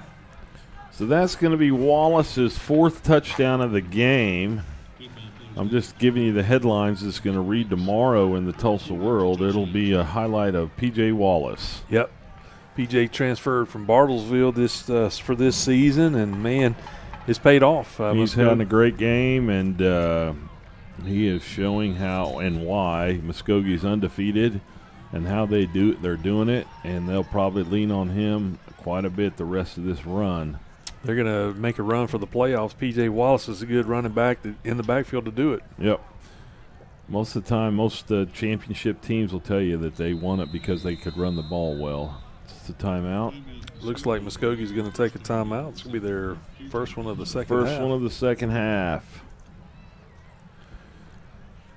Chris, let's go over. Go ahead. Go whatever. Oh, I was just going to say that Bobby's calling his guys together here, and we really don't want to. I mean, they're going for a 2-point conversion here, Yeah. so probably going to be a run play, but we'll see. And then really got to get that offense back on track a little bit, just to try to get some points back on the board. You've only scored twice, and I haven't looked to see how that compares to what Muskogee's given up the rest of the season. But like I said, they had 14 straight quarters without being scored on. But we're kind of out of rhythm on the offensive side right now, and we need to do something. We need to do something that everything we can, but we still got 2 games left for the season, so we need to get back in rhythm so that we can make a run and take care of Putnam City and Sapulpa. What I know about PC North and Sapulpa, both of them are going to be a challenge to Sand Springs. Probably not as quite the challenge that Muskogee's given us here tonight, and I am sure we're still early in the fourth quarter here, but 39-14, and Muskogee has just really dominated the whole game. Yeah. We have not, we forced them off the field twice, I think. And you look at this game, we knew it was going to be tough. We knew it was going to be a battle. We knew it was going to be something. And they're going to pitch it back underneath to P.J. Wallace, and he is going to fight. Got a little bit of tush push going on. Excuse me, that was not P.J. PJ's down here taunting the fans again. Flexed his muscle to the student section is what he's doing. Yeah. Again, I know he's a good athlete, but, man, you got to keep your composure. Sportsmanship is just not there right now. Probably need to chill. Good Chris, I look at what we got going on, and this obviously going to be a hard game. It's going to be one of those that we're going to go and we're going to learn from. We've kind of had some the last few games we haven't had to work as hard for our victories, and so it's going to be a learning curve here, and this is maybe something that we need right now to take it to the rest and make a deep run in the playoffs. And this may be a wake up call that we needed to get things back on track. I would highly. I think you're right on. I'd highly agree with you on that. And you look. I mean, technically, I'm just going to say it. Technically, you look at the last 3 weeks or the last 3 games that you've.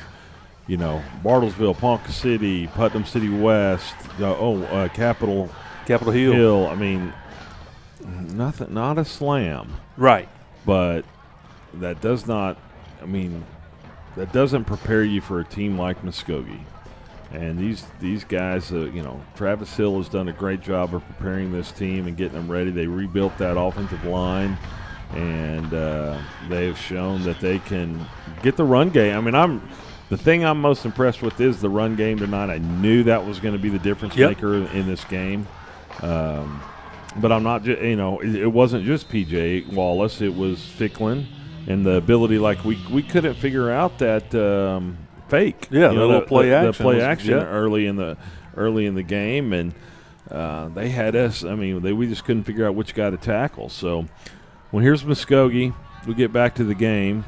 Sorry to our viewers, but 11-17, and Muskogee kicks off ahead, 41-14. Dudley's going to have to come up quick to get it, and he looks a little gun-shy now. I mean, he took a huge hit on that last kickoff, and he just took another one right there. Going to bring it out about a 5-yard return. It's going to be first down and 10 for the Sandites. We're going to have the ball at the 24-yard line. So this will be the first possession of the fourth quarter. And like you said, the 24-yard line, 11 minutes and 12 seconds to go. Let's see what Sand Springs does. Looking for any kind of momentum builder right here. This is what we would like to see, just to get something going late in the game. Muskogee hasn't really offered it. Here we're going to throw one under the middle.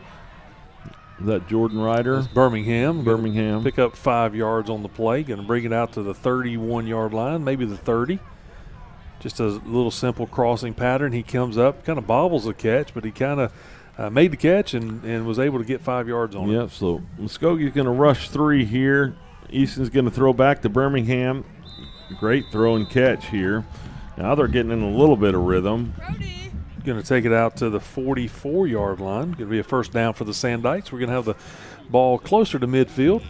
I like this tempo that we run.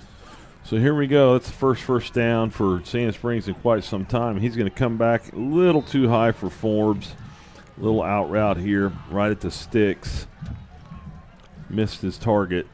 That's the other thing that Easton has, struggled with a little bit tonight is accuracy. Not sure if he's feeling rushed or the pocket closing or what, but he has been off target a few times Not tonight. like he has in the last 4 weeks, 5 weeks. That's he's right. just been putting it right on the money the last 5 weeks. And,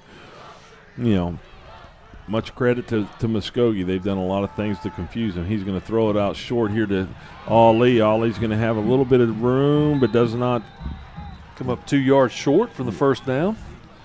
He's going to make it out to, the 40, our 40, Sand Springs 43? They're going to mark it the 49 is where they're going to mark it. It'll be third down and 3 yards to go for the first down.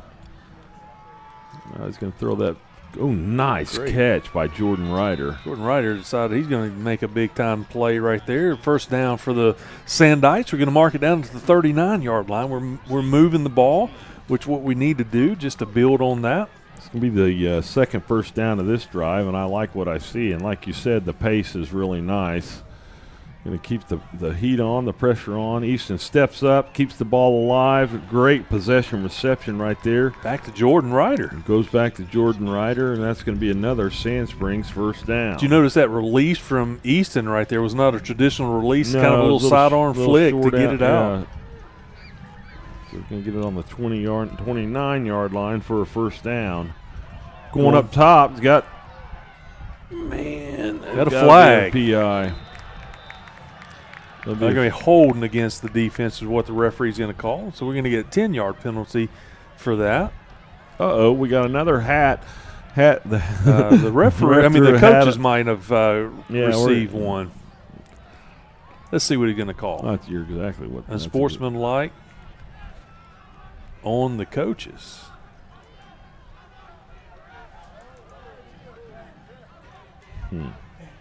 I guess. I say coaches. He's pointing at No. sideline. It's the coaches. There's only 1, 2, 3, 4, 5, 6, 7 of the vested coaches over there. Travis is turning around, scolding a few of them, or he's just turning his back on this guy. Should very well be 2 penalties enforced. Oh, he is ripping his staff. Good job, Trav. So it'll be a 10-yard penalty for holding, and then it should be a 15-yard on top of that for the unsportsmanlike. Correct? Travis has got onto his guys over there, his coaching staff. All right, they're going to keep marking it. This is the second penalty they're walking off. It's going to bring up first and goal for the Sandites when it's all said and done. It's going to be marked on the 7-yard line. Coach's interference, I would guess. I'm guessing that's two more. So first and goal on the 8. From what I understand, they probably did not like the holding throw call. the fade right here. Jordan might have caught it, but he was out of bounds when it happened, so it's going to bring up second down and goal for the Sandites. Ball marked on the, the 7-yard line? Like. I like the call. Jordan's got a few inches on the defender over there and just ran out of turf before he made the catch. I'm just going to 10 trying minutes to chart exact. all this, keep the penalties. So first and goal on the 7. Second down. Yep. Excuse me.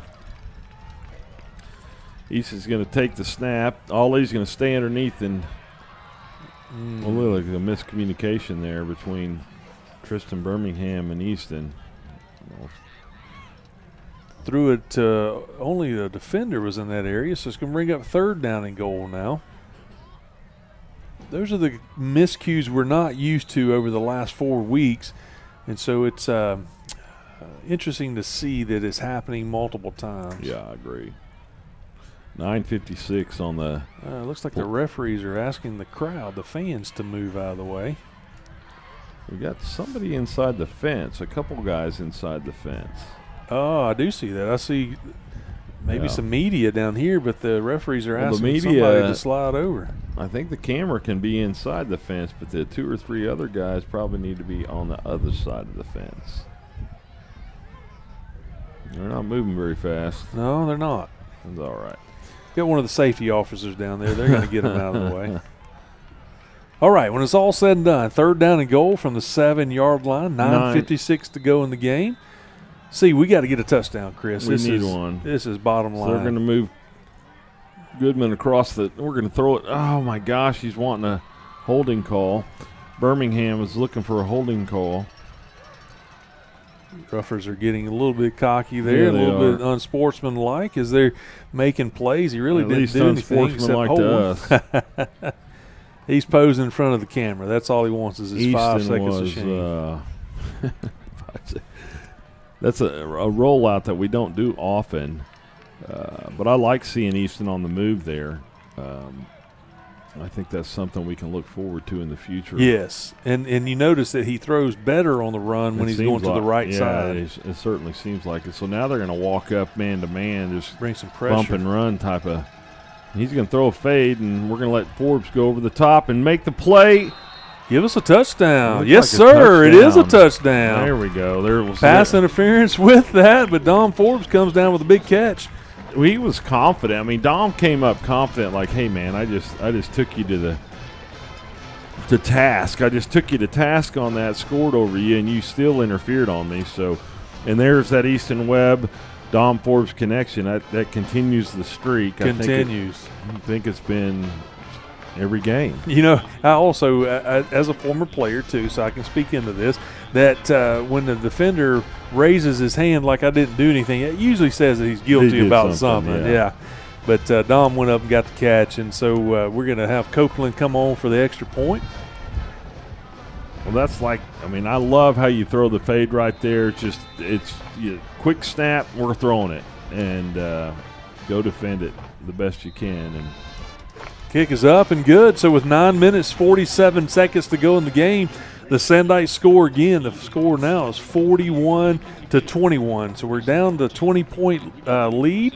Looked promising on that drive. Yes, we were helped out with some penalties, but Chris, we were able to do a few things that we hadn't done in the last drive or two, and that made it look good. And I love the tempo. That was one of the things that stepped it apart for me, was to see how well we did that. You mentioned that the pressure was coming on that touchdown pass, right, and Easton just took the snap and got rid of it. He did, and you just call that and just let it rip, right? Just let it fly. And 9-play drive, Sand Springs answers. That's kind of what we were talking about, is that beginning of the drive. What do you do here? What do you expect here? What do you want? And that's what you want right there. So it's 21-41.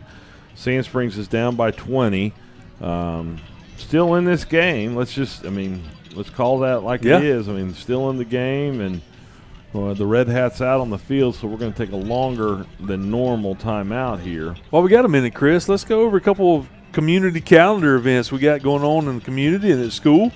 First of all, last night the varsity baseball team and varsity softball team had a fun time up here at Memorial Stadium, did a Special Olympics fundraiser. I saw today they raised about $4,000 for Special Olympics last night, and it was a fun time. Matt Barnett and I got to PA that event. Oh, you did? It was a lot of fun. Awesome. We had anything from dinosaurs to giraffes to Batman to Superman playing ball. But I'll tell you what, there was one of the guys on the boys baseball team. He was dressed as Shrek, and he took it home, scored an inside the park home run. He did, in the Shrek costume? In the Shrek costume. That's even more impressive. Did a great job. So they had a great time raising money for the Special Olympics. So thank you guys for coming out. Sandite Nation showed up good. Good crowd on hand. Had trunk or treats. A lot of fun last night. I love it. Matt, my son, played at Broken Arrow, and they did that a time or two. And he was footballing it, but he would jump into a costume and try to go, be a part of that. And it's such a treat for the kids and Special Olympics and just everybody. So Sandite's going to tee it up on the. They marked the penalty on the kickoff, so we're going to be over in the rougher side of the field on the 45. Going to try to do an onside kick, gets a bounce, and the Muskogee catches it and they're going to mark it down at the 39-yard line. Did you see the kid spike it? I did. I tell you, man, that's to me. There's no place in that. Let's just play the game. Let's let it play. Don't get up. They're feeling their oats right now. Yeah, don't get up and taunt and all that kind of stuff. Let's just play the game. So Muskogee takes over here. What's that going to be? 39. 39-yard line. All right, yep. here we go. First down and 10 for the Roughers. 9:47 on the clock.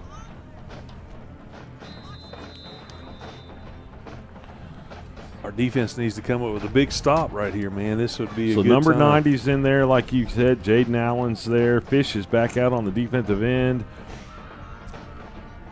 I actually think Hudson Shepard's injured. I want to look. I didn't see him over there. See who's taking his spot over there. Is that Grady Harris on the other side? Yep. Grady's Jaden Allen just made that play right there. So they may have they got Lance Fish playing defensive Yeah, end they on the moved him far over side. the end here. Brought number 90 in. Yeah. Again, number 90 is Riley Kohlmeyer, one of our seniors that were honored tonight. Yeah, Riley's playing in the middle here, and so we read that as a fake, and it's not a fake. Ficklin does a great job of showing pass after he hands the ball off, and we think it's a pass. Well, yeah, hit PJ in the backfield and just couldn't bring him down. Yeah, we don't do that, so. Third down and 3, third down and 4 for the Roughers. They've moved the ball out to the 46-yard line. Clock's running 8 minutes and 50 seconds to go in the game.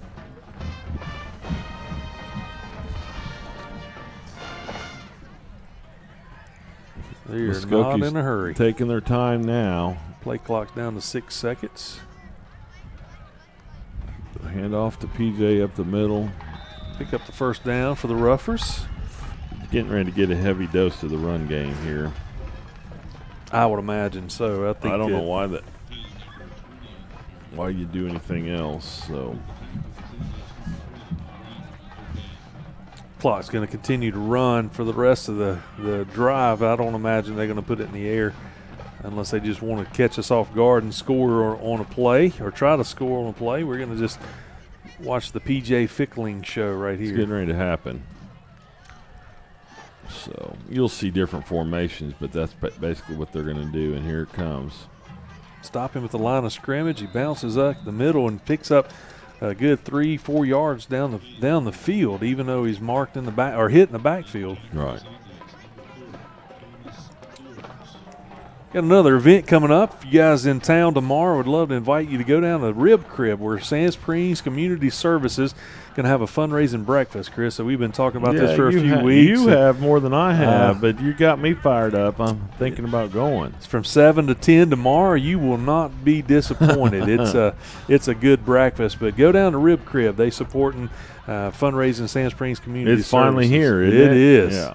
So P.J. Wallace continues the battle, and Sand Springs is using everything they got right here. Just trying to keep them from putting any kind of other points on the board. The clock's stopped right now. I'm not sure why. I don't either. There you go, 7:05 to go. Another thing coming up with the school, we got a bingo night coming up on November the 2nd at Charles Page High School cafeteria.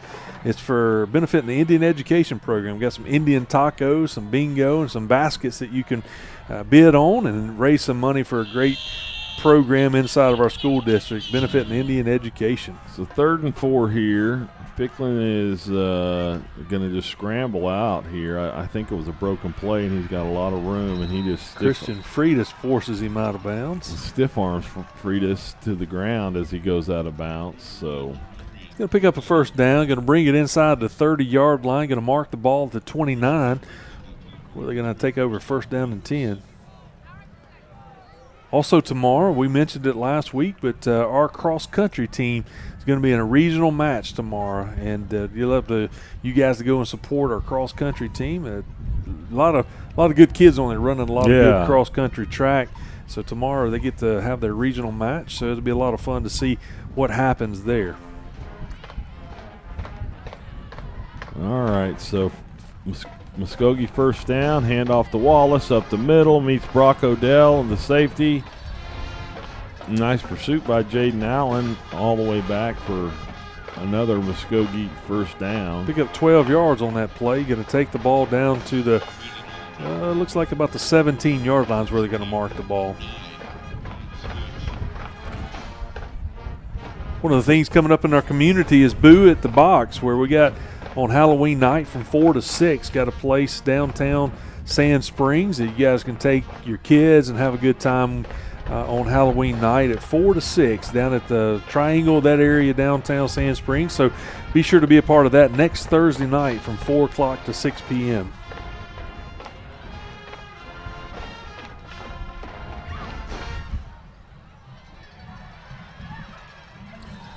Another long run for a first down by P.J. Wallace. A 12-yard gain. He's tough to bring down, isn't he, Chris? Yeah. I mean, they're just doing everything they want to do. Of course, you're missing two of your starters in the middle of your defense there with Waylon out and Hudson Shepard out. So, what that does is misplay. You move Lance Fish out and just getting taken advantage of right there. So it's going to, I guess Bobby called the timeout there. That was actually Muskogee called that timeout. Muskogee's second timeout of the half. Coaches are discussing something with the referees. Not sure what they are looking at, but regardless, we're going to do that. I'll tell you what, Chris, we're going to take a timeout with them. We're going to take a short timeout. We'll be right back. Network break brought to you by Amped Up Energy and Protein. We'll be back in just a moment. Is it time to give your home the upgrade it deserves? Whether you're dreaming of a fresh coat of paint, new flooring that makes a statement, or a full kitchen remodel, Rome Renovations is ready to bring your vision to life. Rome Renovations is a veteran-run, faith-based business.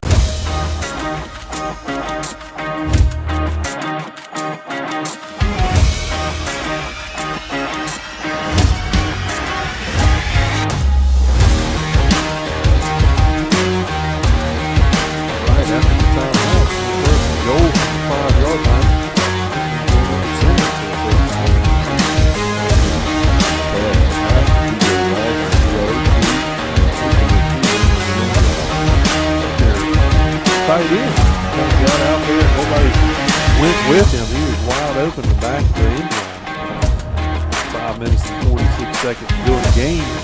Muskogee puts on another touchdown against the Sandlights.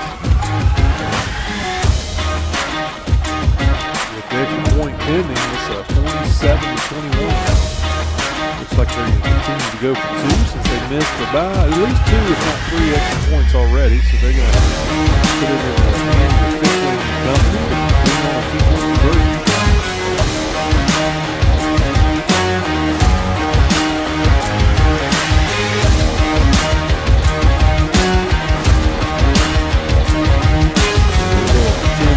Action there, Chris.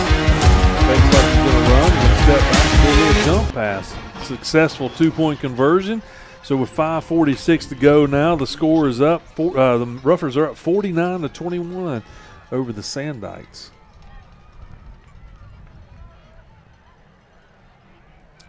At this point, Chris, we just need to take this drive and just eat the clock. I like the tempo we have, and let's just move the ball down the field. Yep. But we need to put some points on the board, but definitely need to keep their offense off the field so that we go in, not get anybody else hurt. We know that now there's almost impossible for us to come back in this game, but we sure want to keep everybody as healthy as we can. Yep.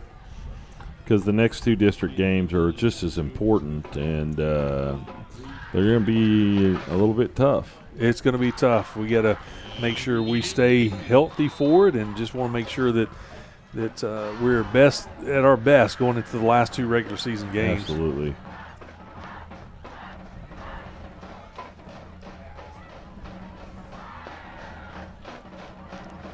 Got this weird formation still. They've done a little bit of everything out of it. Let's see if they're going to kick it deep.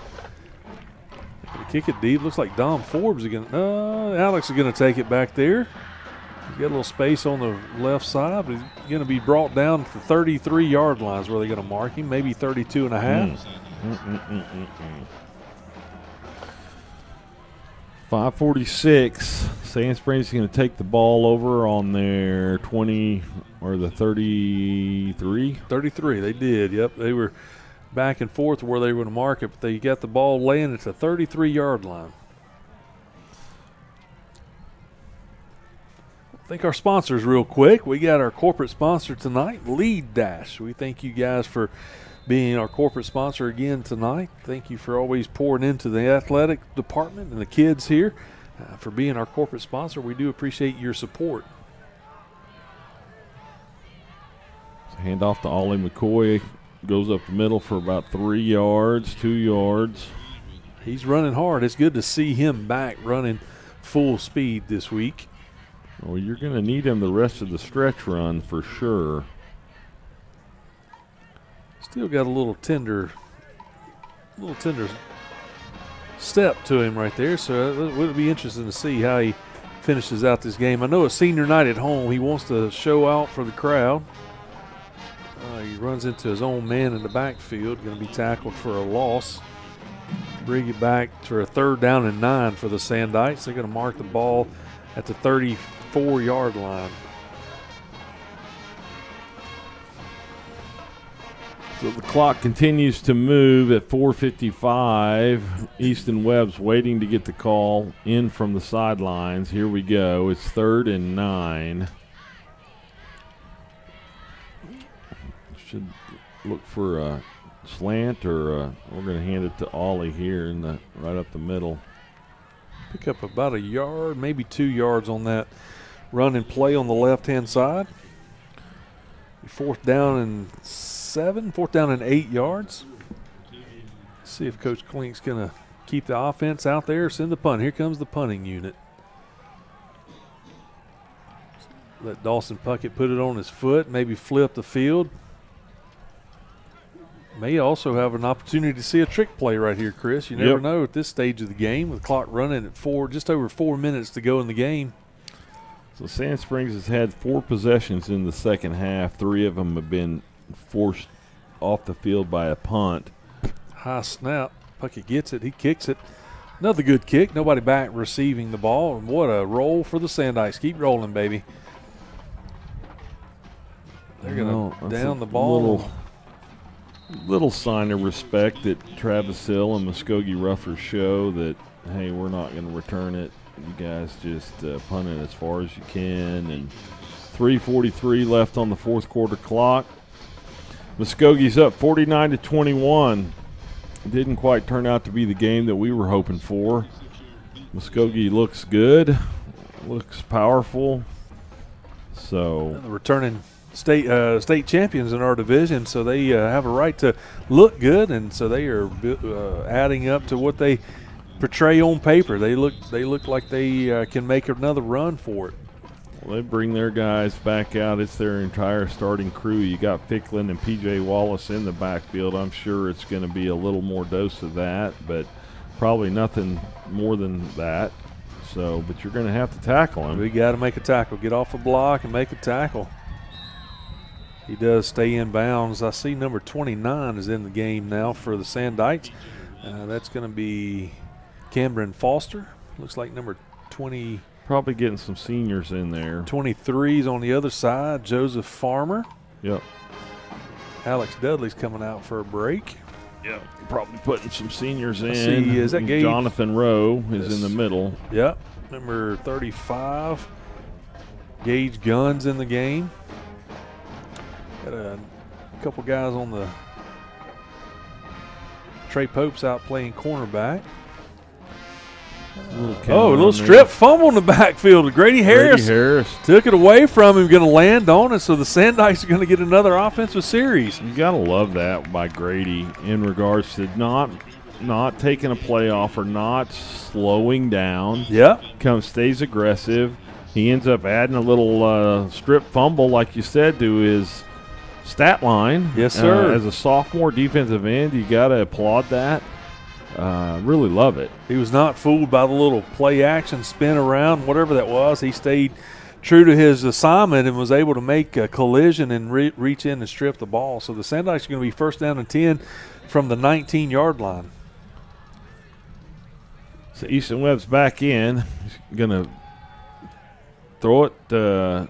Actually, he's got tons of time. Finds Tristan Birmingham in the end zone. For a touchdown for the Sandites. Man, that defender was closing in on Birmingham, but he was able to come down with a catch. 19-yard touchdown pass for Easton Webb. Continued to look good out there. Birmingham was wide open. So you get a Sand Springs defensive turnover, a strip fumble by Grady Harris, and it turns into 6 points on the offense as Easton Webb connects with Birmingham in the end zone. Extra point is blocked. Copeland's kick didn't get off the ground. The defender, it didn't. So number it's gonna 7, be comes 49 around to 27. E.J. James coming off the defensive end position to block that. So with 2:55 to go in the game, the score is 49 to 27. Kickoff coming from the Sandites. I wouldn't be surprised if we don't try to see another onside kick. I agree. Just to try to give us an opportunity to get the ball back. We still got 2 timeouts and 2:55 to go. You never know what's going to happen. We can get some more momentum building and try to get another set of score going. Want to thank Amped Up Energy and Protein. They bring us our drinks every Friday night, so I'd love for you guys to go by and support them. They're right downtown Sand Springs, so go and share your appreciation for them. Also, Rome Renovations. They do a great job. We had them up in the press box, and they took good care of us. Also, Minuteman Pizza. We are there every Tuesday night. We want to invite you this week. We're going to have another great show there at Minuteman Pizza. We're going to get a lot of good pizza. You got sandwiches there, whatever you want. Everything we've had so far has been really good. So come out to Minuteman Pizza. Join the crowd there. It's a lot of fun to have people in the crowd. And on Tuesday night at 6:30, we'll be there with the Bobby Klink Coaches Show, talking all things football for the Sandites. What we did this week, what we're looking for next week as we go to Putnam City North. Love to have you guys be a part of that show on Tuesday night. Well, Muskogee is looks like they're expecting a onside kick for sure. They've kind of put And a lot here of it people comes. across it. Oh, it's on the not- ground. It's on the ground. Muskogee does seem to fall on it. Dudley's there fighting for it. I think the referees marked it that it's going to be Muskogee ball. It did hit the ground. It did give us a chance, but we just couldn't come up with Had it. a shot. So the Roughers are going to take over, 1st down and 10. Let's see, they're going to mark the ball at the 47-yard line. 2 minutes, 55 seconds to go in the game. So you still have some of the reserves and the seniors out there. Yep. So Muskogee's going to walk back out here. Let me see. They got Ficklin. They do not bring P.J. Wallace out. Got Tom Forbes out there as linebacker. Gage Gunn So on they're that just gonna- side. Fumble on the play, Lance and Lance Fish. Fish gets a. Man, I tell you what, Chris, it's crazy things. Let's take another shot, see if we can get a quick score, and do it all over again. The defense is still playing everything we've got. It's we're capitalizing on a couple mistakes, two plays in a row.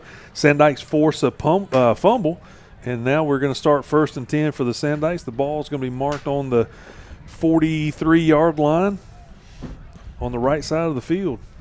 So Lance Fish comes up with the fumble recovery, and earlier Grady Harris strip fumble. Easton Webb's back here. Going to try a shot. He's waiting for it to unfold. Dom Forbes Forbes is in open. the end zone. Touchdown. Sand Springs. No flags on the play. It's going to be another Easton Webb, Dom Forbes connection. He was Tremendous. open. Tremendous. Wide open. Don't drop your guard on the Sandites. Man, what a great play. One play drive, that keeps that record going. One play touchdown drives that Sand Springs has. So Easton Webb to Don Forbes. We're going to go for 2 right here. We're going to leave all the offensive package out there. Would not be surprised to see the Wildcat coming right here. Yep, I would bet it's coming. Yep, Wildcat's coming. Dom Forbes is going to be the quarterback. Easton Webb's out here as a receiver. Wouldn't be surprised to see Easton go up and catch a ball. Crazy. Here we go. Tom's going to move it across the formation. Oh, it takes it up the middle and does gets not get crushed. close. Yep. So with 2:46 to go, the score remains the Ruffers 49, the Sendites 33. I love that instant replay up on the big screen. Dom Forbes catching a big touchdown right there at the end zone. The defender never had a chance. Great connection. And we got another Sendite down, Chris. Not sure who that is. Well, let me see here. While they're attending to him, we're going to take a timeout. We'll be right back from Memorial Stadium. This timeout's brought to you by Amped Up Energy and Protein. Stick around. We'll be right back.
Looks like we're going to do another onside. Going to bounce it. It's going to hit the ground. Oh, man. Made it interesting over there. He had a hard time fielding the ball, so it's going to be a first down and 10 for the Ruffers. Mark the ball at the 37-yard line. 2:46 to go, Chris. We've seen 2 fumbles on the last 2 offensive series with the Ruffers, so we've got you never can count it out. Nope. You never know. They're going to run the ball, and if the exchange is not good like it's been the last couple of times, we might come up with another one. I see number 31 out on it for the center. Well, on my stat sheets Kennedy. here, my little call sheets that I keep track of the plays on, I only have 9 possessions per half or per quarter, and this is the 9th possession of the quarter. Brought PJ back in, going to run him out of the offset set. Going to run up and catch about 4 yards on the play. The clock is going to run. Grady Harris in on the tackle. Getting under 2 minutes and 20 seconds to go in the game. They're not going to get in a hurry. So what I was saying is on my possession sheet here, this is the my last line that I have on my little. I might have to get you a reserve sheet get out. a reserve sheet out. I've never had to use all 9 possession lines. It's just because there's been 2 or 3 one-play strip, fumbles, and P.J. Wallace gets the ball here. Jonathan Rowe in on that tackle. He's going to lean forward. He's going to get about a 3-yard gain. It'll be third down and 3 yards to go for the Ruffers. The clock's under the 2-minute mark. Have you been watching college football this year? They give them a 2-minute timeout now. I see that. It's kind of messing with me. Not gonna lie.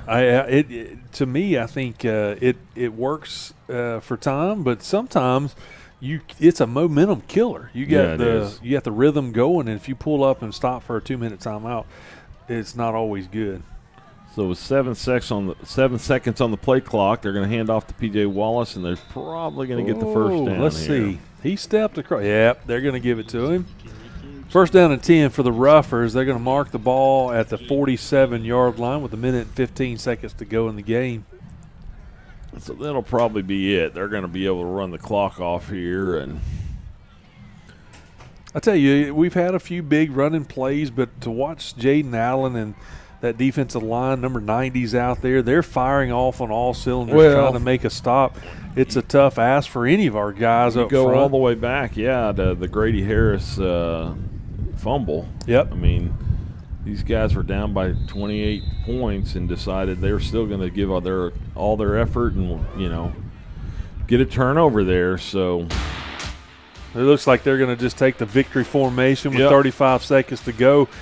Chris, we can sign off on the show by talking about some of the highlights. We saw blurbs of greatness with Easton and Birmingham and Dom Forbes. We saw Ali running the ball really well tonight at times. So I know that this did not come out the way we wanted it, but I also know that we've had some struggles stopping the run. We had some struggles tonight with our run defense with some of our guys going down with injury.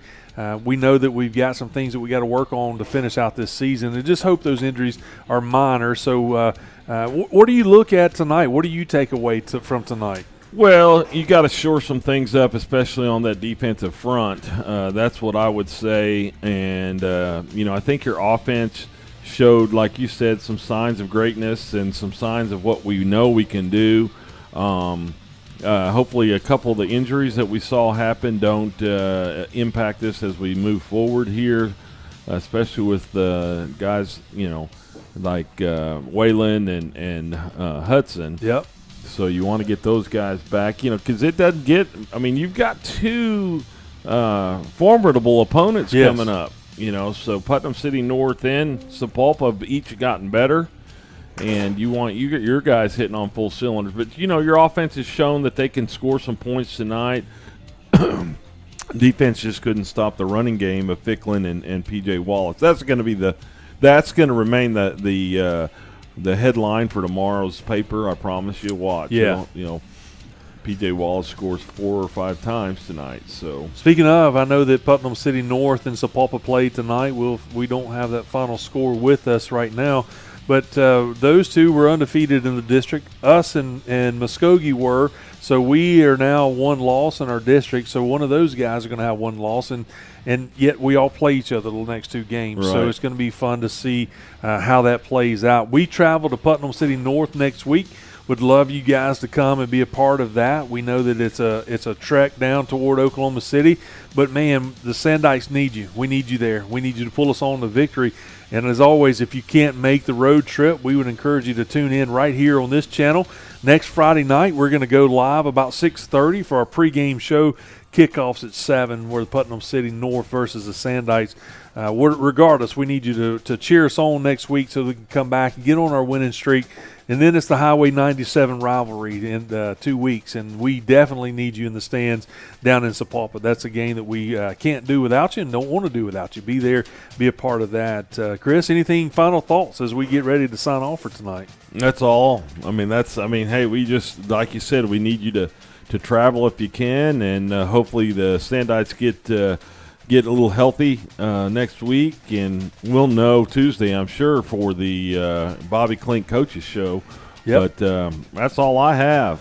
Well, hey, thank you guys. It's been a great night. Thank you for all you seniors for everything you've done for your sport, your activity. It's a great time to honor you tonight. Absolutely. Great show out for our fans tonight. You guys did a great job. We anticipate it to just get better as we make a run in the playoffs. Thank you for our broadcasting crew, Micah and Clay and Alex and Reese and Landon and Matt Barnett and Chris. It's been a pleasure to share the booth with you tonight. Yep. We'll see you guys next week as we hit the road. Thank you for our sponsors. We couldn't do this without you. Don't want to do it without you. So from Memorial Stadium on the campus of Charles Page High School, we'll see you next week.